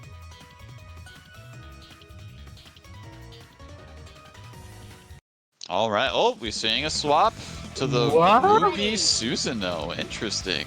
I've never seen Monkey play this team. Oh, you haven't? I have not. This Interesting. is new to me. Again, I've not been on the PlayStation platform that long. Fair enough. This is a little bit surprising to me, but yeah, Ruby Susan, two characters who I think are good at just putting up stop signs at full screen with their buttons, and that'll be very useful against the BDO setups that Game Wizard has been oppressing Monkey with. So far, looking very solid. Oh my god, he's dead. Yeah, he's dead. What a good recognition from Monkey that Adachi would have gotten Aaron blocked by the DP, and you know, Game Wizard had no say in the matter. That character was out of there. Looking like a stark contrast to what we've seen before in this set. Game Wizard kind of getting some damage on the board. Yumi not, well, I was going to say not out of this just yet, but not able to fully capitalize on that combo. Yeah, you're going to need a lot more damage going forward, though, barring any happy birthdays. Yumi, this is her period to, you know, kind of rack up some hits. Unfortunately, Rhythm Double One doesn't have the meter to use strong neutral tools, and instead is going to be getting clipped and beaten down. Very solid play from Monkey, just completely changing the momentum and having to just Game Wizard having to adapt to such a different type of play. Yeah, and I think this is one of the strengths that Monkey has as a player of so many different teams, is that he can just change the pace at a moment's notice. Pick something completely different from, you know, what you might have been fighting for 2 games prior. And showed there. The Ruby Susanoo kind of shutting down the gameplay. But getting the round start, Game Wizard success. Oh no, unfortunate DP, or unfortunate for Game Wizard that DP hitting both characters. Yeah, great job by Monkey, able to get that DP in right before the Yumi 5P was going to keep Ruby locked down. Unfortunately, Game Wizard getting the BGO set up yet again. We're going to try to loop this, and we're going to try to hit Ruby. Oh, not able to. Oh, he's in time. Oh, okay. Go full screen. Yeah. Get Susanoo in Air to air. Yumi's at 1 hit to death. Oh. Nope. Huh? What? Huh? Okay. I think I understand. Like, Game Wizard just doesn't want Yumi in there at all. Didn't want to risk, you know, her possibly dying in that situation. So don't punish, but working out. So far, looking a lot better for Game Wizard than the previous game went. Especially with that 5C and meter take the damage. Waits out a burst. Not able to, yeah. Oh, and the long arms of Adachi JB able to hit Ruby from that far up. Has to spend all the bar, but putting it down to solo Susanoo is not a bad trade here. And, well, definitely not a bad trade if it gets you the win. Game Wizard going to be taking the set 3-1 over Monkey. Yeah, good adaptation by Game Wizard in reverse, kind of figuring out the right spots to start, layering the Yumi Adachi mix again. But good play by both players. We'll be seeing Game Wizard in our loser semis as we have the other losers quarters coming up.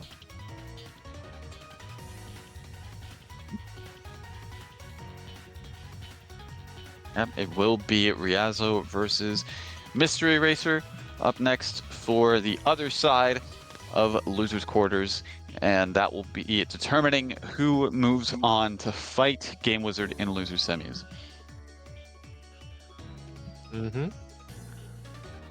Yeah. So Hilda into 9 Yumi is very interesting kind of dynamic. 9, a very evasive character, and at least in neutral, and Hilda with some pretty committal buttons. I'd like to see how Mystery Racer is able to kind of, try to enforce their game, given that context.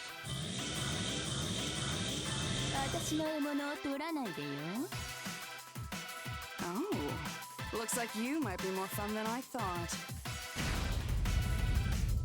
Can't escape from crossing fate. Fight! Right, game 1 starting. Mystery Racer already forcing Riazo to burn off that meter. Yeah, Riazo, I think, is not one who is shy about trying to get, the bro fist going at the start of the game. Definitely, once you start getting your situation as 9 Yumi, you can turn that into just a win, like we are starting to see now. So, worth the risk in a lot of ways, especially because Seth is going to be getting EX5C out of this game. Ooh, hello? What an interesting interaction there. And unfortunately, yeah, for Racer, going to be sent to the corner once again and having to deal with the Oki setup and having to burn Resonance now. Okay, fortunate from, Riazo that the stop invulns through, the clock goes off. No follow-up after that. I was surprised, but nonetheless, round going to Riazo. Did Racer not see that the clock was almost done? I think Racer saw the clock. Maybe in some heart of hearts, thought that you could use the air to invuln through. One of the thoughts that was probably I need to just hit 9 or to get this thing off me. Unfortunately, well, a little too late. The clock was ticking, and it was game over when that clock popped. So, yeah.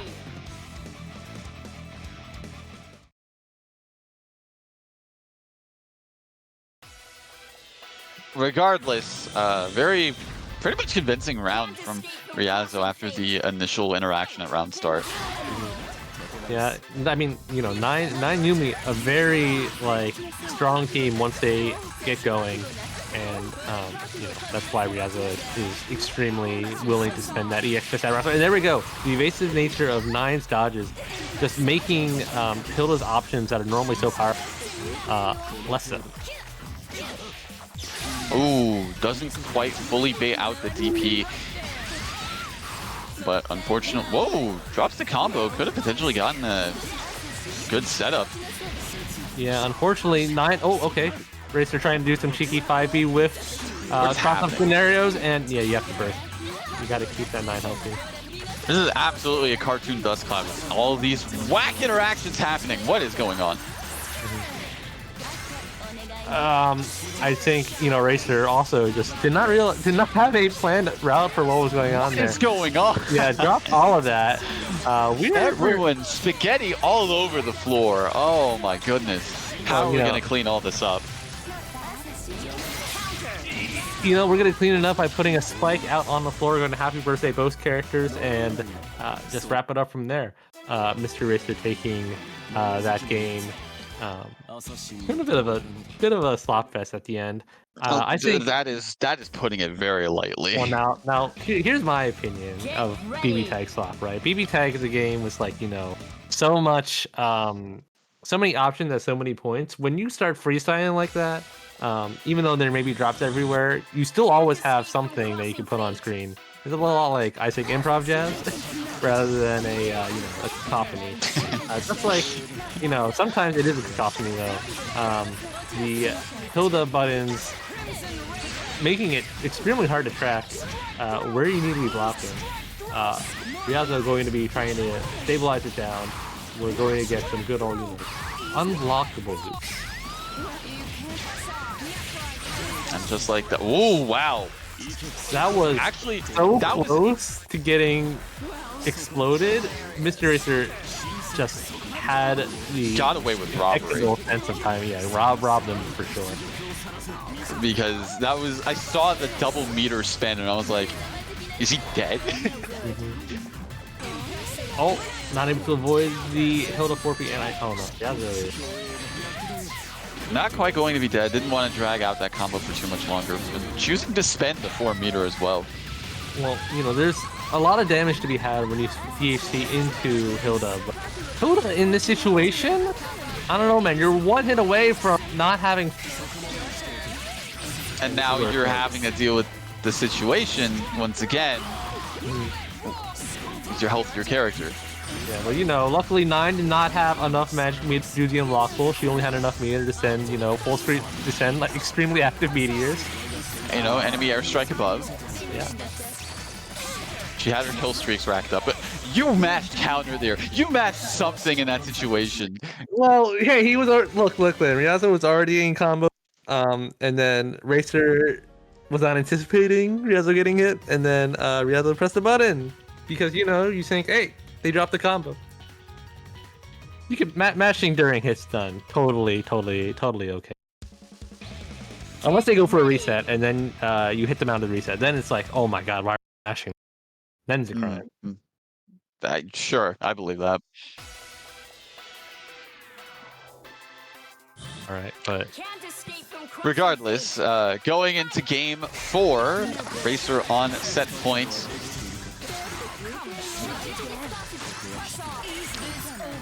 And so far, yeah, just kind of feeling each other out at this point.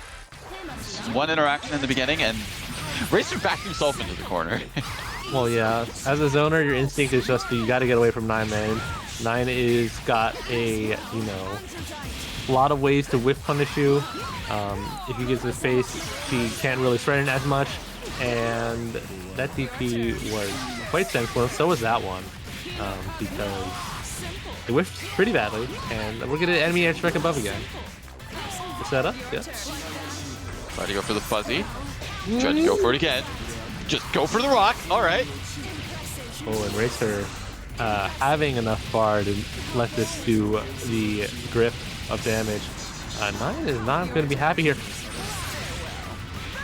She is definitely going to be happy with getting out of the situation and going to be getting the kill on set. Tying it up 2-2, going to game 5. Yeah, tick-tock. There goes Mystery Racer. So, we're going to game 5.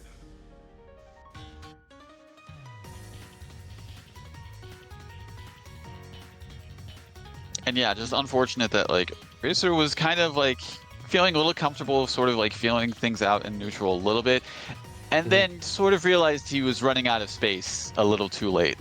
Yeah, but Ryazo harnessing the power of the Azure was these gross setups at the end. Definitely able to start shaping the chaos into their favor. How's he harnessing the power of the Azure? He's not playing Ragna. Well, look, 9 in the lore. We're not getting into BB lore. No, we're not doing that. I don't remember. I don't even remember if she had it in TF, but that's okay. We don't need to remember that. All we need to do is remember that when you block Mystery Racer, you are always put in a mix-up because you are guessing for your life. Yeah. Oh, was not ready for the orb and was also not ready for the burst afterwards. Yeah. Oh, but Ryazo forgetting about that orb, and again. Yeah. And it's off screen. I got object permanence issues too. If it's not there with a blaring warning sign, yeah, no, I'm gonna forget about it. Yeah, I need the UI. What was that? This does Yumi auto combo being stable in some situations. This right now is the clock doing 3k minimum damage. Needed. Deserved. Yeah, and that's also, I guess, Hilda moving forward ever so slightly with her DP, allowing mine to sneak in past her. Oh, and just catches Mystery Racer flinching. Give me 5p, able to catch a jump or something. We're still here. Still here jumping. forever. Still jumping. Oh boy. And this is where I think, yeah, Seth assists are very good for offense, but when you're trying to, like, you know, turn the tides, get some sort of, like, defensive lockdown thing going, less good. Mystery Racer's got to play super well. Unfortunate drop there. Could have led to a really good situation, unfortunately. Yeah, trying to answer the navigation. Oh my god, and the object permanence. Also, rare instance of 9 hitbox very much working out in her favor whenever she gets hit in the air. What a DP from Mystery Racer. And you can see how did Seth not get hit? Oh no! He was still out. He was still out for too long. Wasn't able to get the cross raid, and because of that, 9 lives. Hilda dies. And this is a bad. It's alright. This is the character you want for this. This is a good situation. Absolutely the character you want. Oh, okay, yeah, no. Ryazo definitely was thinking that the orb was going to be coming in, not realizing that they landed a hit on Seth. Oh man, but there's so many orbs. Oh no, the orb's still coming into play. Oh, Ryazo's got to play so well. They were doing an excellent job dodging almost the teleports before. Can you dodge another one of them though? Oh no! The peep. Racer's got another really EX in the chamber. What a good BP!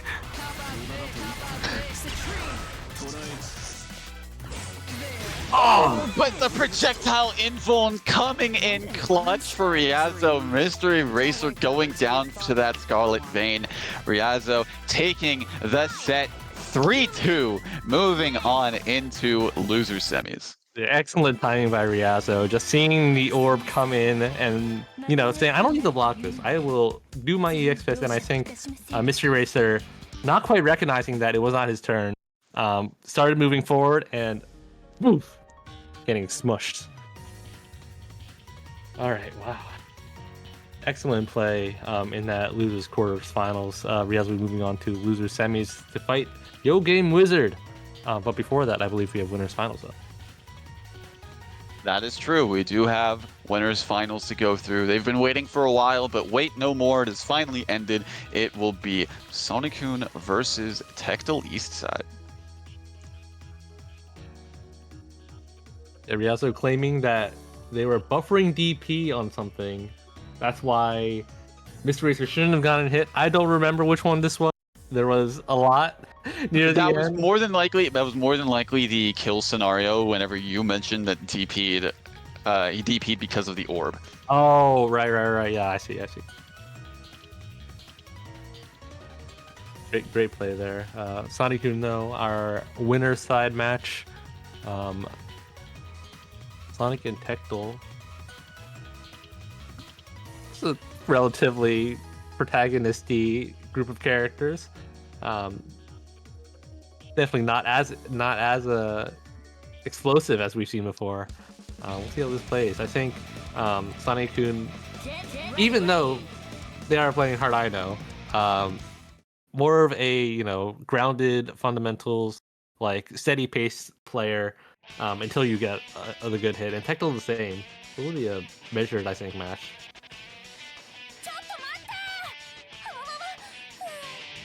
Alright, gonna be interesting to see how this plays out. I mean, Sonicune definitely doesn't have experience against Tectal because I've never seen Tectal online. Oh man, Tectal's been playing. There's a lot of games out there. We only have so many hours.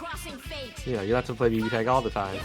So yeah, Sonicune definitely playing this match for the first time. Already we're trying to start setting up some fireballs, get some good old play, gets the grab, and here comes the Heart Train.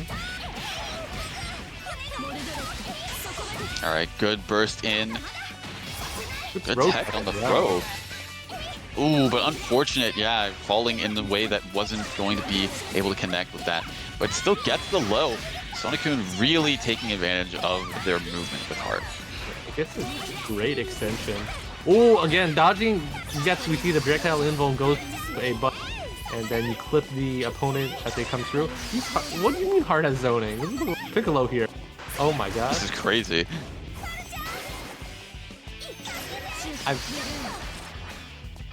I'm watching a different game. I've never seen this extended use of her projectiles in an effective manner. Yeah, no, I've never seen that before. Okay, trying to take the Yumi. Definitely, if you get that character, that game would. Instead, you just have this. Yeah, 4A tick jab into EX overhead. That's gonna be it for Yumi. Oh.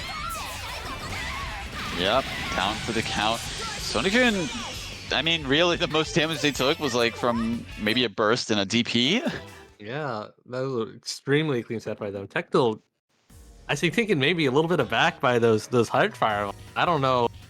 Like, there's been a number of hard players throughout the years. Tectil definitely has played against Duckator a few times. I don't think I've ever seen a heart do that ever. So, hope something new out there.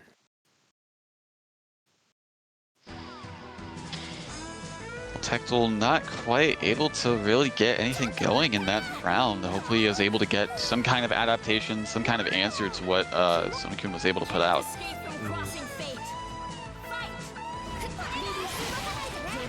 Oh my god. They're just crouching there menacingly.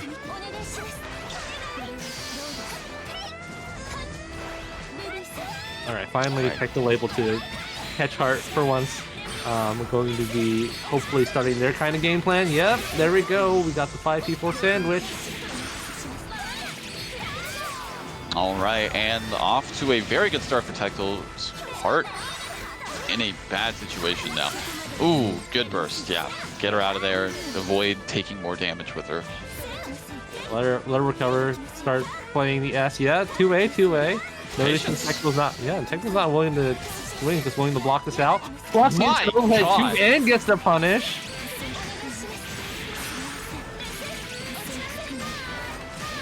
Choosing not to spend the meter, saving it for the next interaction. Unfortunately, not able to Alright. go to super quite fast enough. Sonokun, yeah, going to try to stop the Yumi 5 feet coming out using Heart Laser very. Here we go. Where are you going? Oh, baited out the DP. Down goes Ruby. All up to solo Yumi, and looking like Sonokun's firing back. Yeah. Well, definitely being pretty aggressive with these S calls. Knows that Yumi, unless she gets a good hit, not going to have the easiest of opportunities to, damage S that much.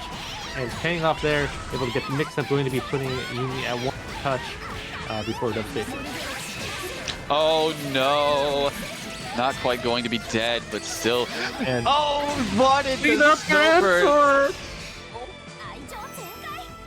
The EX snowbirds turning to EX snowboards as Yumi goes sliding out from the Heart Punch. Unfortunate. That happen, yeah. Unfortunate.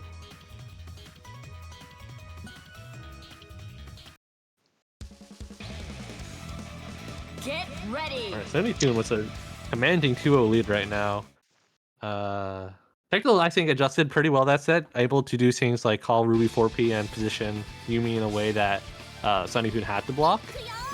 But those mixes near the end were snap. Can't escape from crossing fate. Fight. What an interesting round start decision from Sonokun. I mean, wasn't punished for it, and honestly, looking very good with that blocked DP now. Yeah, I mean, one thing that S4P has over all the other 4, very active. It's hard to kind of get past. Doing its part there, tried to almost get rid of Ruby, but Tectil able to burst out, and now we're going to be running his own game. And there we go. Oh, okay.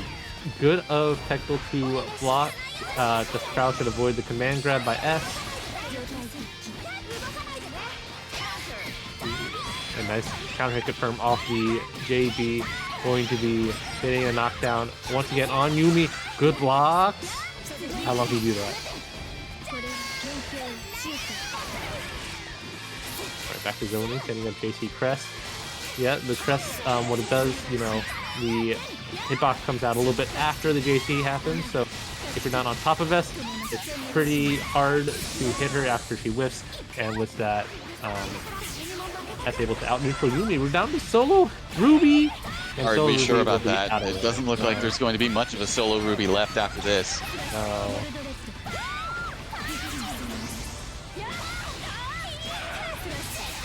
Ruby, solo act, unfortunately not as popular as the duo. Going to be going off the charts and out of the winner's bracket. Sonic Youth going to grand finals with Hard S. They weren't even. They had to consult the Magic Conch if they were going to enter. Wow. Hey, the Magic Conch doesn't lie. Yeah, for sure. It knows. The Magic Conch will bless you in your tournaments. As you decide. So, someone won a lot of channel points from that. I'm pretty sure. They're popping off, but wow, good job by Sony-kun. Tectal still has a chance, going to be in our finals, but it's going to have to wait for the winner of Yo Game Wizard and Zo.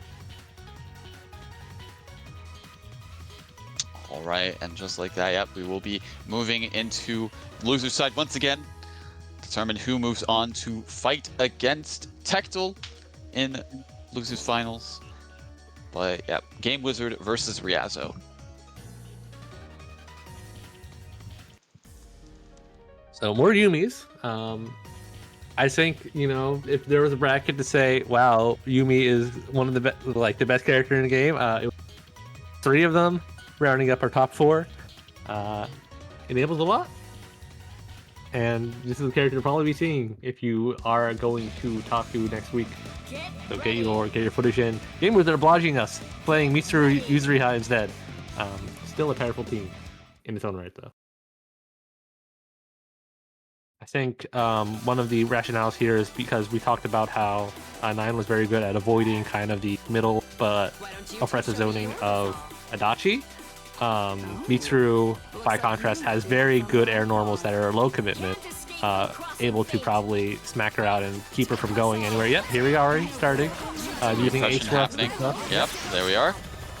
Now, Yuzuriha unfortunately not having the best air buttons to punish that. Good block, 5C. Actually not ready for the net play classic of 5C into DP. Yep. But as we see here, Riazo again using a lot of their meter, knows that if you get that one situation with this team, you can turn into the game for you.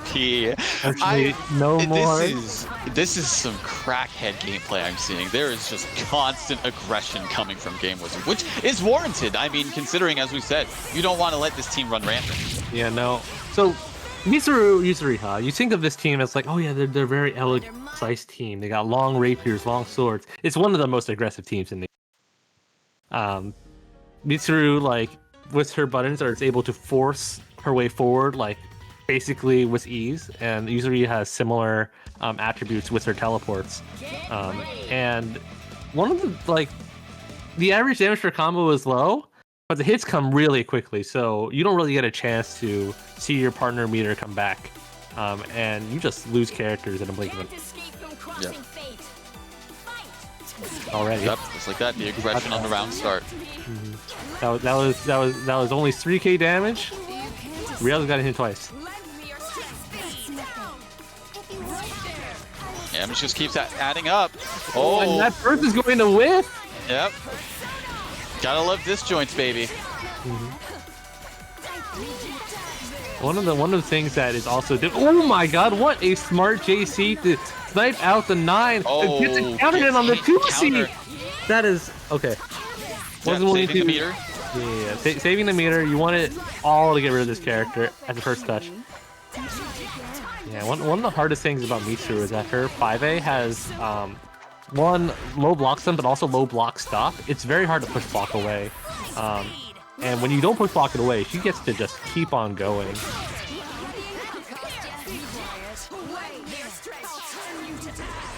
Just so much aggression, and finally Riazo gets a little bit of breathing room. but I mean, how long is it going to last? Yeah, especially now, Yo Game Wizard gets to just kind of lame it out with Yuzuriha. You know, just super jumping back. Surely also going to teleport if we have anything big. But you know, Rihanna's got to land a few more hits here.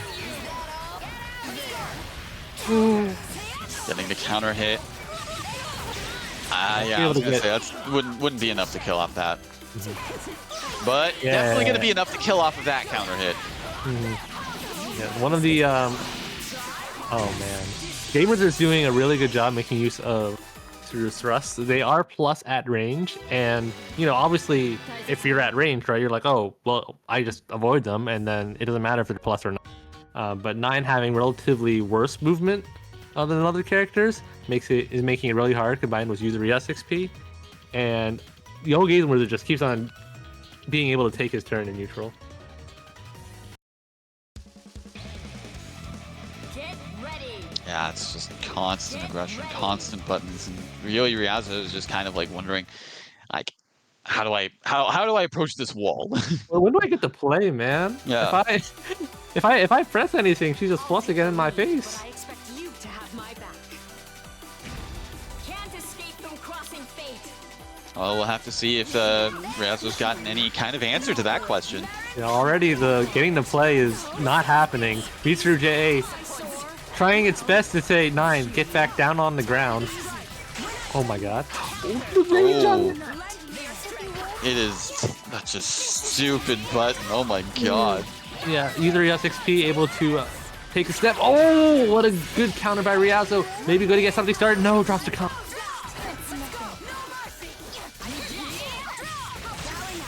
And one of the differences you see here, right, is that Game Wizard's team does not need meter to operate in neutral, and so he has so much bar. Yep. He just keeps on with the active swapping, the assist coming in clutch, just keeping the oppression with these buttons that 9 has so much trouble, and 9 and Yumi both have so much trouble contesting with. Yumi going down, and like 9's just really having to struggle in this. Yeah, that EX fist doesn't have any more left in the chamber. It's gonna have to play this all straight up neutral. Yep, even though Game Wizard runs into the Sonic Boom. U6P always there to clean up. Yep, Yuzu 4P coming in to clean up. Oh my god. Not gonna be able to kill on this. Not gonna build the bar in time, but it's quite the hill to climb.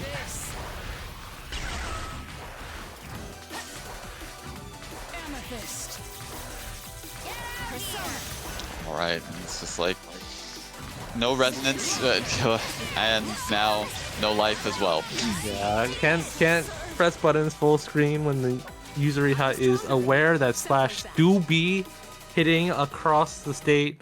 And yeah, that mirror not going to be able to do anything to it. Game Wizard sweeping that up 3-0, demonstrating that yes, there are, you know, some throwback teams that are still strong, and they're strong for such different reasons than what you might be used to seeing. So great job by Game Wizard. And good job also to Ryazo too, coming this far. Good, but that was a throwback, man. I wouldn't have been ready for that. That was definitely shades of 1.5 that I saw right there. That is, oh man, I had flashbacks. And didn't even have to do a single instant overhead. Maybe got one, but just there's so many other strong elements of that team that when piloted right, definitely very hard for slower teams to try to contain. But Game Wizard, the counter pick has been used. No more side decking. It seems that we're going back to the tried and true based on a character select. It's gonna be Game Wizard Technical. Maybe now we'll see the Yumi mirror.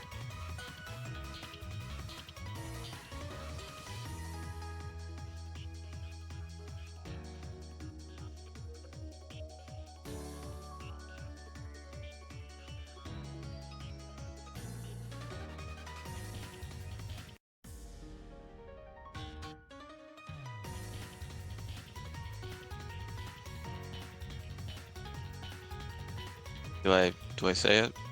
Well, Okay. if you had said it, you would have been I didn't even right on need to say time. it. Literally, the moment I said something. Tectil is waiting out there, in the wild, just, ear pressed against the door, waiting for Master Chief to say, "I wonder where Tectil." And then as soon as you sink the thought, he's there. The bat signal, but for calling players into bracket. And we are coming near the end of the night, but Tectil and Game Wizard is going to be your losers finals. Yumi's on the screen. Lots of ice. If you want me to play nice, I've got some bad news. Wow! Kimono! Sensu! Can't escape from crossing fate. Fight! Right. Going into it. Already Tectil is doing a good job trying to deny the BZO using, using all the fireballs and projectiles available to them, another anti-air DP. And that is going to be converting into a good setup. Yeah, blocked in time, caught the assist late enough. Going to do a grip to Adachi, but more importantly, you got the Oki. Get the sandwich.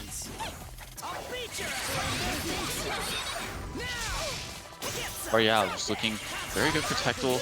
Oh no! No, yeah. Tectil able to recover, or gamers are able to recover in time. They're going to be returning the favor, block the JC. Good defense. Of course, have to hold this, unfortunately, yeah.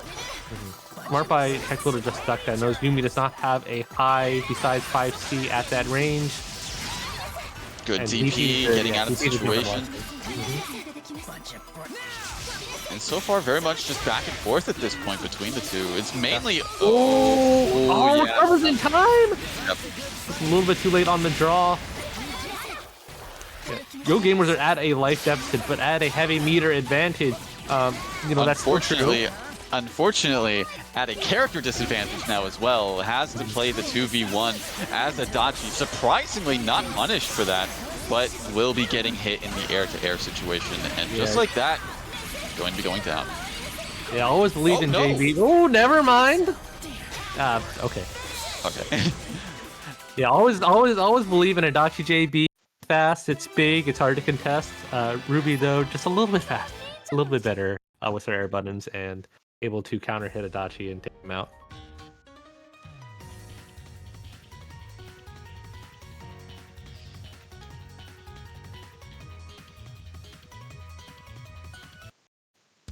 Yeah, I think interesting thing about that set was that Gamers was basically always at a life disadvantage, but you could kind of feel that he was in control of the match for a large portion of it until the very end. So it's interesting how you could be losing, but resource-wise, it's still heavily in your favor. Can't escape from crossing fate. Fight!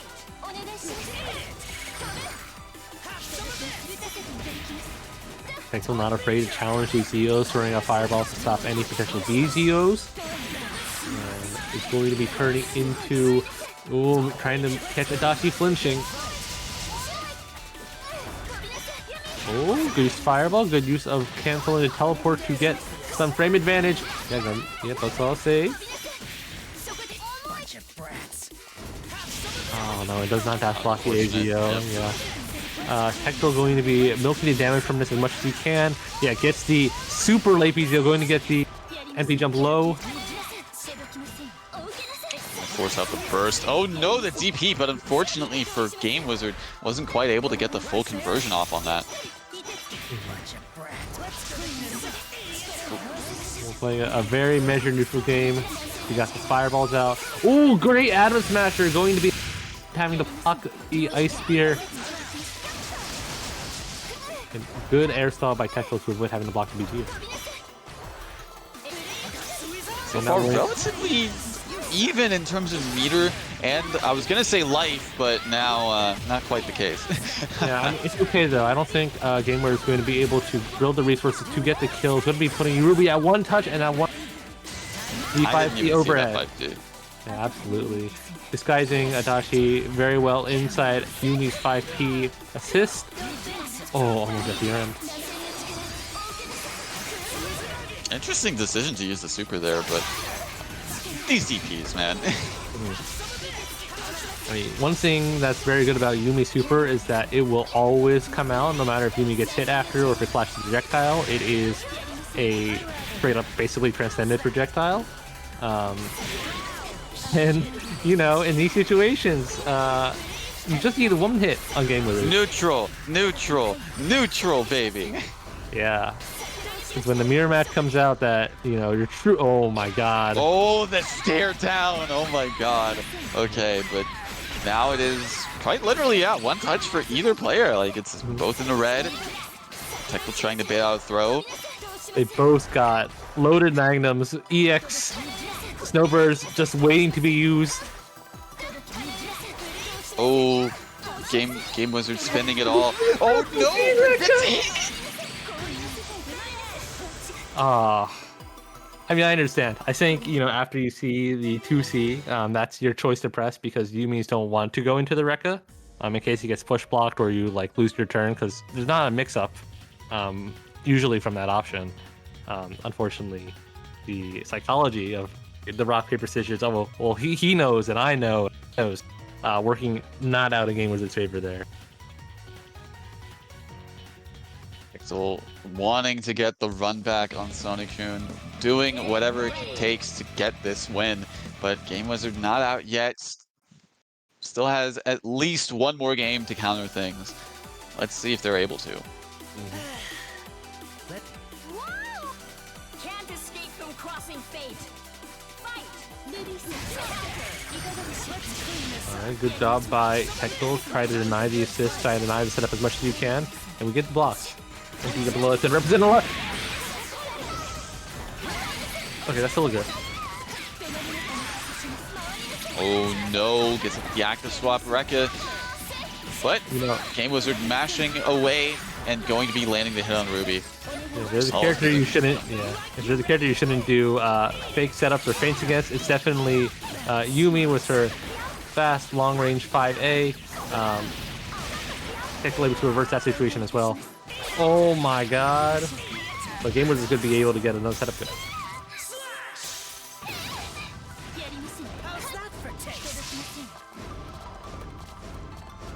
Neutral. Such neutral. Much button. Everyone knows that the minute you each forward, you are opening yourself. And you know, Game Wizard more than happy to set a full screen, throw a laser, hope you get knocked down. Ooh. Gets the throw and evening things up a little bit more in the life.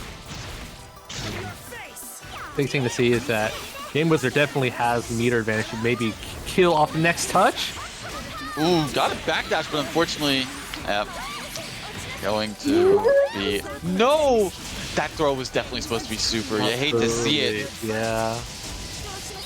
Oh, good, smart stuff. Trying to bait out another anti-air D. We've seen the story more than enough times. We do not want it to repeat again. But you know, this aerial rave is the story of all time. All right, good decision to use the cross combo activation. Unfortunately, Ruby was definitely going to die if that wasn't activated, but Ruby had to be the sacrificial lion there, and not looking to be in a good position for Tekla. Yeah, Ruby not gonna have the juice to get that done. Not the anchor you want in a lot of situations. You know, not amazing damage solo. So yeah, Game was able to take a game saying, no, I want to be the... Let me in Grand Finals. They have another discussion in the next game.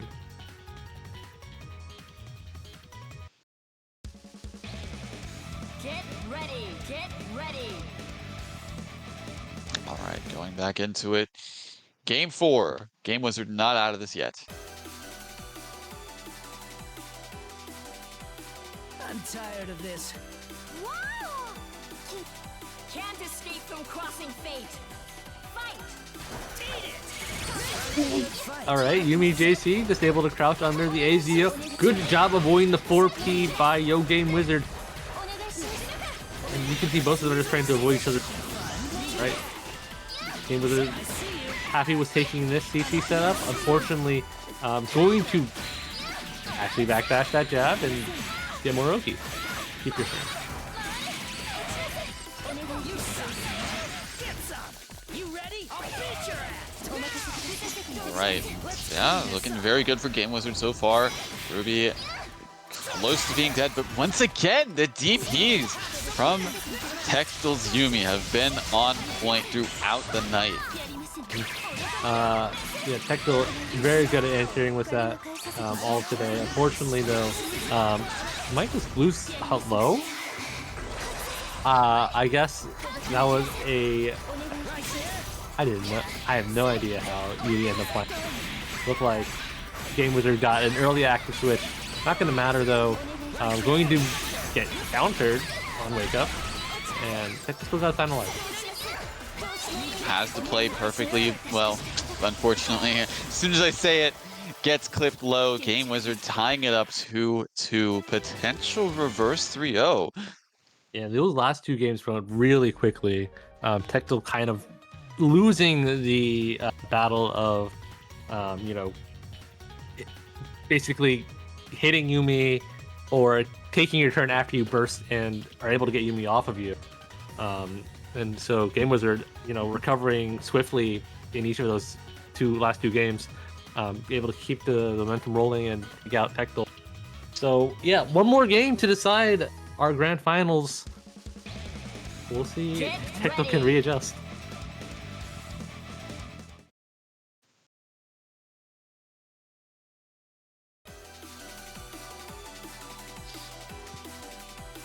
I'm tired of this. It's your case now.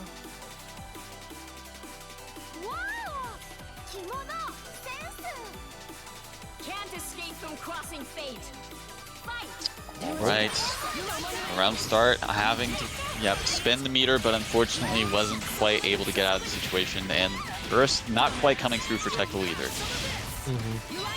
Yeah, great kind of spacing around the Yumi 6P, keeping Adachi aggressively in the front in order to let it flip. Oh no. Yeah, at this point, the meter advantage, the health advantage is all going downhill for people. Game Wizard spending it, doesn't want to, bank that extra for later. 5C, okay, one more touch. On Death's Door, the burst coming through, saving her, getting her out of the situation, but unfortunately, once again, can't quite fully get out of it. Once back in the corner, Game Wizard on a tear in this match.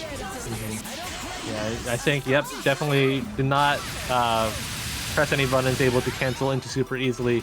Getting rid of Ruby, we're down to solo Yumi. Sometimes, man, the game just...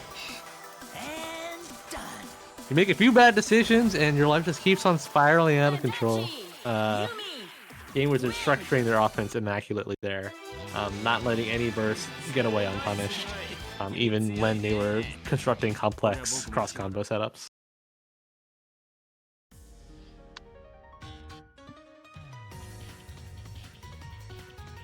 All right, with all that done, we have our final match up for tonight decided. It'll be Game Wizard coming in from the loser side to play against Sonokun on the winner side of Grand Finals. We'll be going to that momentarily. Game Wizard did say they would have to excuse themselves for just a moment. Yeah, so we can take a minute to hype up this next match. Game Wizard, has demonstrated also beyond this Yumi Adachi the ability and willingness to play Mitsuru Yuzu. What do you think is going to be the answer here against this hard F? I am not entirely sure. I feel like either way, Game Wizard has either of his teams that we've seen from him definitely can work. It's just which do they prefer more? Honestly, I don't know. It's very much a toss-up. I would personally like to have the significantly better air buttons with Mitsuru and Yuzu, just being able to keep her grounded in a sense. But I can see an argument for why Game Wizard would want to stick with this team as well. No, that's kind of what I'm thinking. With the Adachi Yumi, obviously you have very long of you know, a pressing heart. But as Sonny-kun has demonstrated his entire bracket, they know how to back homing away. They know how to punish you once you win. And like even the S Fireball, it's a level 2 projectile, so it will go through like all of Yumi's XP. And it's also very flexible, so able to tag Adachi Persona a lot as well. That would also play a big factor in kind of being able to keep some of the Adachi Yumi setups in check. So, I mean, I agree that the Yumi Adachi team strengths that, you know, even this team would have a hard time contesting, but based on, well, it's going to be this team anyways, but yeah, we're going to get into it and see how Sonny-kun navigates around this. But also, does Game Wizard know how to keep his heart from running rampant? We'll have to find out. Tired of this. It's your case now. Yeah, as we open up the opening credits for this episode, the Blaze Blue Cross Tag Battle Wednesday Night Fight Grand Finals is going to be bombastic. Already though, Sonny-kun whipping something, getting a 5T from full screen, and there we go. Sonny-kun using the air home backdash in order to avoid Adachi JB, which is usually extremely hard to get out of. Yumi 5A is not even safe, man. It's not working out. Game Wizard on the back foot, but taking a page out of Texel's book I think with the Yumi TPs. Yeah, Sonny-kun was really hoping to hit Adachi there with that super. Fortunately, Heart Super is still safe on block. So not to be punished too much for their transgressions. Alright, keeping it relatively burst safe as well. Going to be getting forward positioning and taking Heart into danger territory now. Ooh, but very, very smart active swap from Game Wizard, calling out the burst and once again keeping momentum in his favor. And this is where I think the Yumi Adachi team needs to capitalize there, or to hope of continuing neutral. Sonny-kun just, I swear, Game Wizard has been doing an immaculate job getting Yumi JCs to be crossing up ambiguously. Sonny-kun just lost that character so quickly. I didn't even realize like her health was that low until after the fact. Fortunately, no meter on Game Wizard's part. Sonny-kun gets to have one more interaction, pop that resonance. Oh, no, good block! Ooh, counter hit. I feel like there was definitely. Oh no! Oh my god. So many back and forth on whether or not she would be going down for the count, but ultimately she did. And Game Wizard off to a good start in this set. Yeah, Game Wizard struggling a little bit in the neutral at the beginning, but one of the strengths of this team is that you can always be right, even in your CC scenarios. Just have the space that, like, just get the right spacing, and even if when they're right, they're wrong, and you continue piling that on. So yeah, good job by Game Wizard structuring his offense during that second half. So I think he's gonna have to adjust, I think. See how they decide to kind of balance the risk reward for getting out of some of these scenarios. Can't escape from crossing fate. Fight! You ready? Right. Oh, okay. Falls out of the combo. Fortunately for Sonny-kun, and just not able to block correctly on that situation as well. Good patience from Sonny-kun. Oh my god! I can never block. I've always cut off on guard when he does that. Oh no, yeah, projectiles in the back line, keeping things relatively safe. Good tech on the throw for Sonny-kun, and DPs! These DPs. Yumi's DP is the best anti-air in the game, is what they're telling me. Crazy. Oh my god, Adachi coming in clutch. Able to stop the heart from extending the combo after the super. Gets the 5C afterwards. S in the red. Ooh, tries to bait out something, but unfortunately doesn't quite anticipate the DP. And that is a... It's okay, I think... Well, no, this is not actually ideal. You'd rather take out the Adachi than leave Yumi at low health. But it's okay, you get to force another 50-50 with the instant overhead. Actually, you get a dead character. Sonny-kun, you know what? Just do it again. Yep. All right, down to solo Adachi here. I think Sunny-kun knows this matchup. Hopefully won't be doing anything too rash. But Adachi starting to get the persona pressure. Ooh. Oh my. Okay. Good dodge on the command grab. Unfortunately, was not quite able to fully capitalize on the hit. This is bad. Ooh. Not a counter hit on that JB, so not able to get a ground to confirm. Gets get a counter hit on that JB. Adachi whiffing that AZO and getting Goomba stomped out of this game.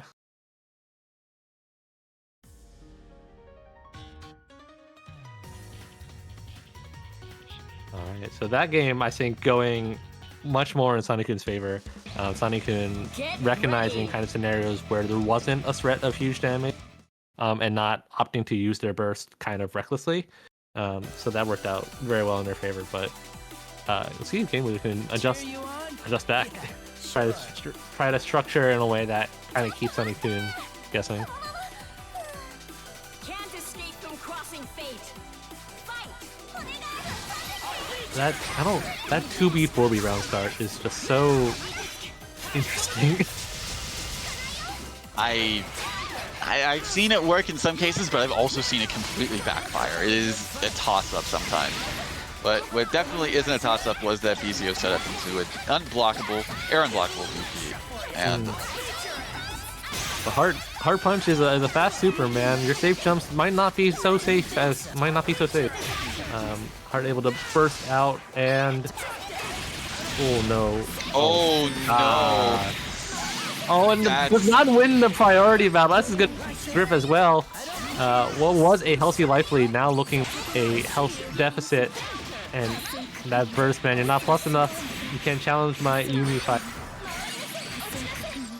This is what I'm talking about. You want to keep looping these scenarios, and you want to keep telling Sunny-kun that please block a JC. Please block a JC whenever your back is to the wall. Please. Yeah, Sunny-kun getting caught every time. It's, I guess, working.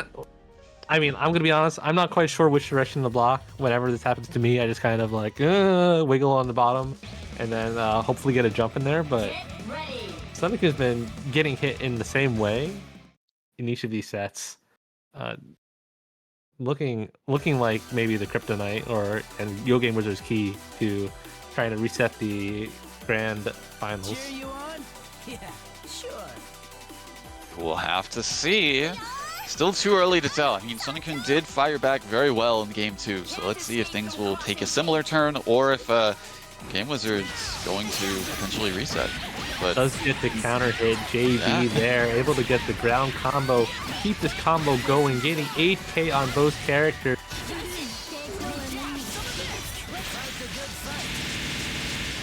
Surprised they decided to go for the cross rate to get, like, you know, not only keep Heart in, but also, like, you know, keep like some of that gauge. But this is this is the consequence of that. Yeah, the Fuzzy Wuzzy going to burst. Unfortunately, yeah, Yumi jump cancel on another JC. Oh my god, that looked so weird. Wait, she's going the other way. Yeah, or kind of. It's weird. Great awareness by Yo Game Wizard, realizing that Heart was kind of floating up next to him. Gets the full combo from the early DP, and D jump low. Yeah, this is the Yumi Adachi Vortex. That was so cool. Yep. And that's going to be the reset point accomplished for Game Wizard. And now we're at a clean slate. Yeah, Game Wizard putting that washing machine cycle on quick cold water only, and putting us into Grand Finals reset. Shin Grand Finals happening. Yumi Adachi all the way, and Sunny-kun blazing on forward into the 0-0.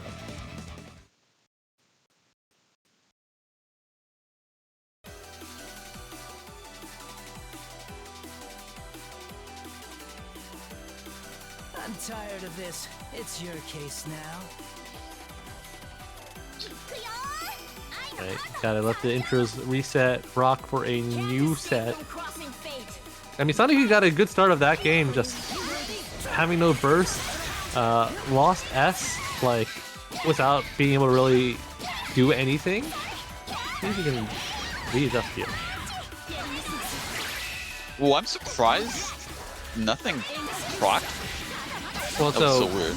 yeah, I mean, Yumi had blocked the assist, right? So Sonic was probably worried that it might continue Oh no, that's and a not counter the hit! counter hit cross slash. But it's too far away. Fortunately, just knocked a little too far away for the... Why is she still in? Why is she still here? Izanagi did not want to let Heart go. Heart was way too much in Adachi's grill there. And in fact, it's going to be banished for her troubles. That's What just out of there. happened this match? You know, sometimes you get hit by counter hit cross slash and lots of bad things happen. Ooh, the cross up there, and going to be hopefully a good start for Sonokun. Yeah, gets the grab. Going to be very much beating the buzzer, just barely enough to kill the Adachi, and now it is solo Yumi versus Heart. Yeah, it's gonna be a lot more even. Yumi, well, actually, Yumi has damage now. When the Adachi was there, though, it definitely unlocked a much more threatening character. This kid still has a little bit of hard time, I think, catching Heart. Fast buttons, not active buttons. Don't clash! Okay, always gotta be ready. You always gotta be ready. Good job by Sonokun to be ready. That's super, though. I didn't think he expected that to clash. Always gotta expect it. The worst part is, if he did another super, he would have killed them. Oh my god, the air DP. no. These Yumi DPs! Going Yumi insane! DP is the theme of the night. That move is going hog wild, man. Has won so many today. I think, you know, there was a list going around a few C-tier TV. We gotta bump it up one, you know? I'm a believer. I'm a believer. If you showed me, if I didn't know anything about this game and you said that DP was S tier, I would believe you. Yeah, hits all around her. Seems to go surprisingly high, or be catching a lot of these jumps just out of nowhere. But wow, Sonokun hopefully not going to let that get to him. See if they can rebound for this game. Oh, facing down Adachi getting knocked down, avoiding the Yumi 5P. Good air to air. Uh-oh. Oh yeah, that quick button, very quick button. Oh, blocks it.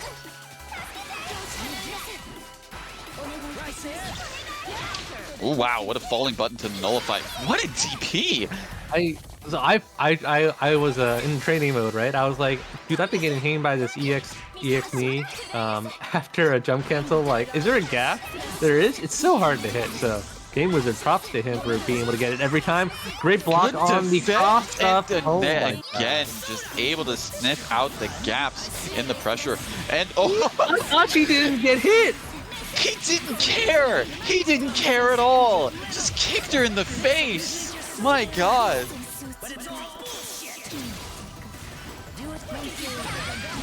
Oh no, and that persona is going to be there. Oh, thankfully pushed out just a little bit. Runs away from the JC this time, didn't have to block it. Gets frame trapped by the 5 BBB. Okay, Heart's going to hopefully try to get something started though. Yeah, you can't stand up. Yeah, you're going to be holding that. Great avoidance of the 6P.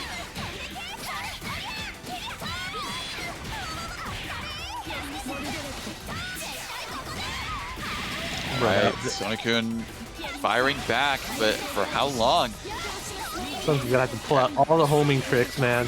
But thankfully, taking bits of damage off of Adachi, getting the hard bait on the God. again.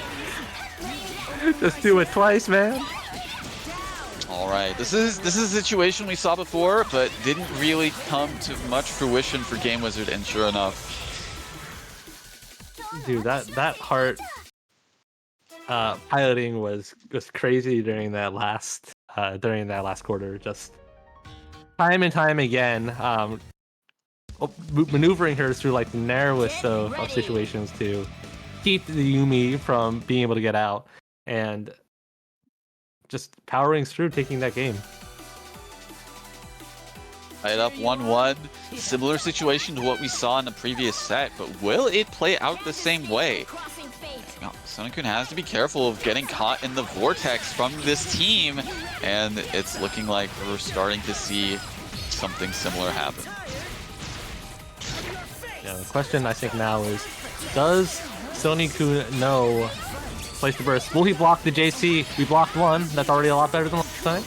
But Heart is going to be cashed out. 7K on the super. 5C, good burst. I'm willing to bet if they didn't burst, they were going to get hit. Absolutely.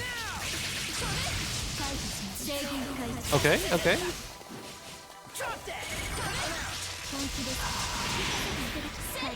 The classic BZO setup.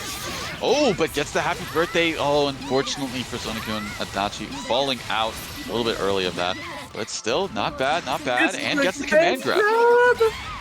He's going to do a lot of damage. Unfortunately, not as much as I thought. Yumi's going to still be alive. Adachi, though, is going to have to hold this. What a block on the tech chase.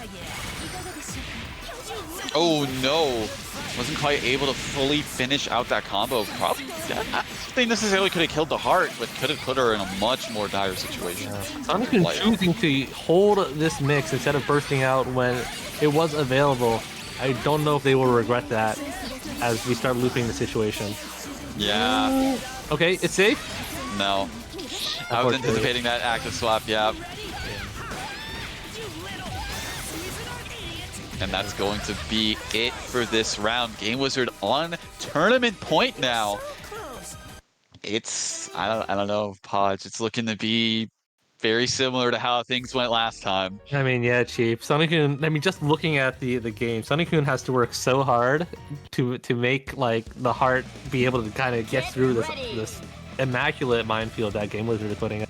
And then just, like, whenever Game Wizard starts to cook, Sonic-kun has not been able to, like, DP, Abare, burst at the right spots to get out of it completely. And so, I mean, the mix cycle is just been nonstop.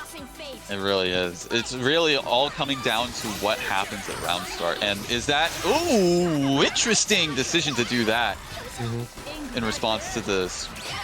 Yes.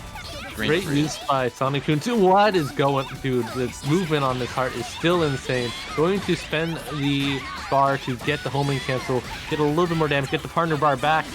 I don't agree with letting gamers out of the corner. Yeah, you definitely don't want him to have any sort of screen real estate, really. You want to keep him locked down as much as you can. Yeah, again, just allowing Game Wizard tech forward away from the wall behind him. That projectile stagger has been getting everybody so far tonight. Yeah, S, I think, has one of the better fireballs in the game. It's just the amount of options you have makes it extremely tricky. Yumi freaking DP, man. Just do it again, I guess. Sonic-kun Sonic-kun commanding control of this game, just no bar, and you would know that there is one BZO setup away from that, like, yeah, more sadness. Oh, and here we no. Did they lose? Okay, no, they didn't lose priority, but they're losing Heart. They're gonna lose a Heart.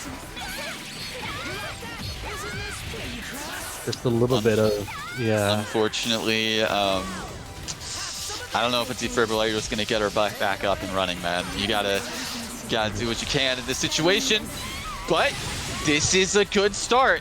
Yeah, for sure. The wake up supers, which were not working out for Sonic on winner's side bracket, coming in clutch in grand finals reset, and able to get out of that situation, put it to a game 5. That's playing with heart there, man. Gotta believe in your supers hitting. Oh, what bravery! But it's not over yet. No, this is one more game, man. Yeah, you can't celebrate just yet. You can kind of, like, get yourself hyped up, but this is game 5. This is where it all matters. Can't get too high, can't get too low. Will this be a certified Sonic-kun moment, or will Yo Game Wizard take home the crown? Oh, not a good start with that trade, though. All right, caught in the corner. We've seen this situation before. We've seen it Thankfully, didn't happen. take much damage. Able to block. Does not block again. Gets We've caught seen because of the this switch. exact play out. Okay. Now you gotta hold whatever's happening now. Yeah. Oh, this isn't looking good for Sonokun, I'm not going to lie. Oh, but you blocked Good the defense. Rekka overhead. Something though, not. Really Okay. trying. The DP working out, kind of getting some breathing room, but has a major deficit to come back from. Yeah, going to spend the assist, get a little bit of more time. The assist comes back just in time, actually. Able to punish Adachi, but now you gotta run solo S mix. It's okay, S has great solo mix. Instant overhead. Get the fireball loops. Evening up the life totals. Oh, that was terrifying. That could have been dead for one of Sonokun's characters, but instead, it's dead for Adachi. This Yeah. is looking promising. Yeah, as long as you don't get hit by, you know, one of those Yumi counter moments, one of those Yumi DP moments, Sonokun really has to So this out. basically what you're saying is, as long as you just don't get hit. Just Yeah, don't get I hit. mean, Oh! let's But go. they got Okay. hit. That was the strategic hit, though. Getting hit to avoid the throw mix. Yeah, you can't get hit by a mix-up if you're already getting hit by a combo, and in fact, you don't need to worry about getting hit anymore when you win Grand Finals Game 5. Certified Sonokun moment right here. Congratulations, winning Wednesday Night Fights Online Edition PS4. Oh In my a God. very, very stacked bracket tonight as well. Definitely a wonderful performance from Sonokun. Also to Game Wizard, that was definitely some hype matches that we saw in that grand finals between the two of them. Down to the wire, down to the last game, but ultimately Sonokun taking the set, taking the tournament, and being this week's champ for PSN WNF BBTAG. Man, what Shout out. what an end. Yeah, shout outs to the Magic Con bringing Sonokun in for this bracket tonight and bringing that just incredibly. Man, that play at the end was soulful. You know what I mean? Just Yeah. oh, you could feel the you could just feel it in your gut. Wow. Yeah, cricket we ball on, we be ballin'. That was the other I will say in another timeline, that raw active swap that Sonokun bit them in another that was- timeline. that was certified. terrifying. I need CC. Wait, I don't have CC. Oh, okay. We're pressing. That was a moment of all time. Tool. Just a heart stopper right there. Oh man, regardless, wow, that was. I don't know how to what else to say, honestly. How do you follow up with that, man? You follow up with that with more excellent V tag the rest of the week and also go into next week. Cheap, you know these reels better than me. If you want to get going. For sure. So, first up, we do have another event coming up. I believe they run on Saturdays, if memory serves. It is House of Casuals, happens, Saturdays at 6 p.m. Central Time over at twitch.tv/conex_10. It is a PC bracket, so if you are on the PC platform, which we will be alternating to for next week, just before CE Otaku, so keep that in mind. But yes, it is a PC bracket that happens on Saturday, so be sure to be on the lookout for that coming up. I don't know if they've made an announcement post for it yet, but yeah, definitely be on the lookout for it, for sure. As far as I know, there's between that and next week, there will be twitch.tv/ICUHater running their weekly Big 8 with a twist. This is part of their seasonal series, which is There Will Be Blood. It is an 8-week series. They are currently more than halfway through now. So if you want to try and get your points in to be in the final top 8 event for it, be sure to start joining. Winner of the whole series, including the top 8 bracket at the end, will be winning a hitbox. So that is run by Don Khan and crew over at Ralston Arcade. Twitch.tv/ICUHater happens on Tuesdays, I believe it's 5 p.m. PDT. And of course, next week we will be running this again on the PC platform, so look forward to that. But also look forward to CEO Taku if you're entering that, if you entered that. If you're also on the lookout to watch, be sure to check that out. Happening next weekend. I believe BBTAG happens on Friday up until top 8. Top 8 will happen Saturday morning. Woo.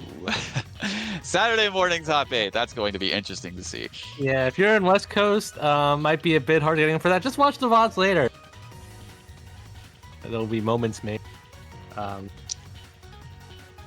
Hey, being a 2-day tournament still, all okay in my book. We are still living here, playing the BB tag out in the United States, all over the world, and especially next week. Come through PC brackets, get your last minute practice in, as well as get hyped, get ready for the big tournament coming up.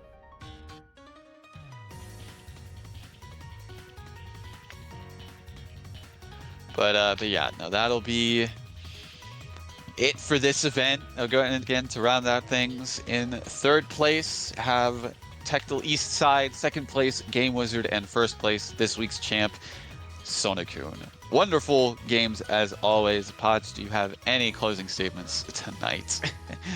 Nothing much to say tonight.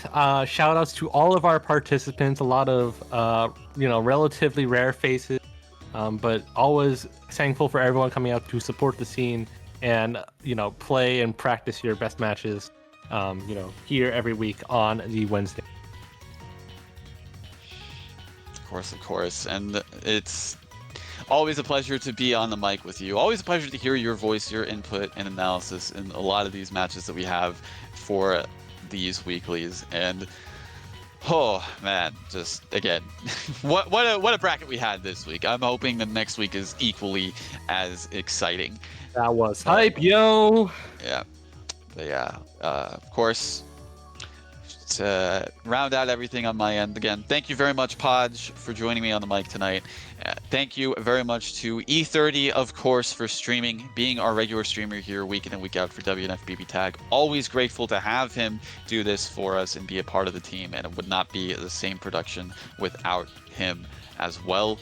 Shoutouts, of course, to Level Up Productions for having Wednesday Night Fights Online Edition be a way for us to have the locals experience at home when in-person locals for WNF are not available at this time. Of course, until that time comes, we'll keep things going, keep it rocking, keep the flag flying, and keep fates crossing here with WNF BBTAG Online Edition every week for you all. It's been Master Chief T.O. Bracket Runner, host and co-commentator for tonight's bracket. Always a pleasure doing this for you all. And again, as stated before, looking forward to next time on the PC platform for next week. Until then, it's been Master... Well, I was about to repeat myself once again. But yes, until then, I leave final closing statements over to you, E30. Take us away, my friend. Alright. First things first, thanks again for tuning in. Always a pleasure doing this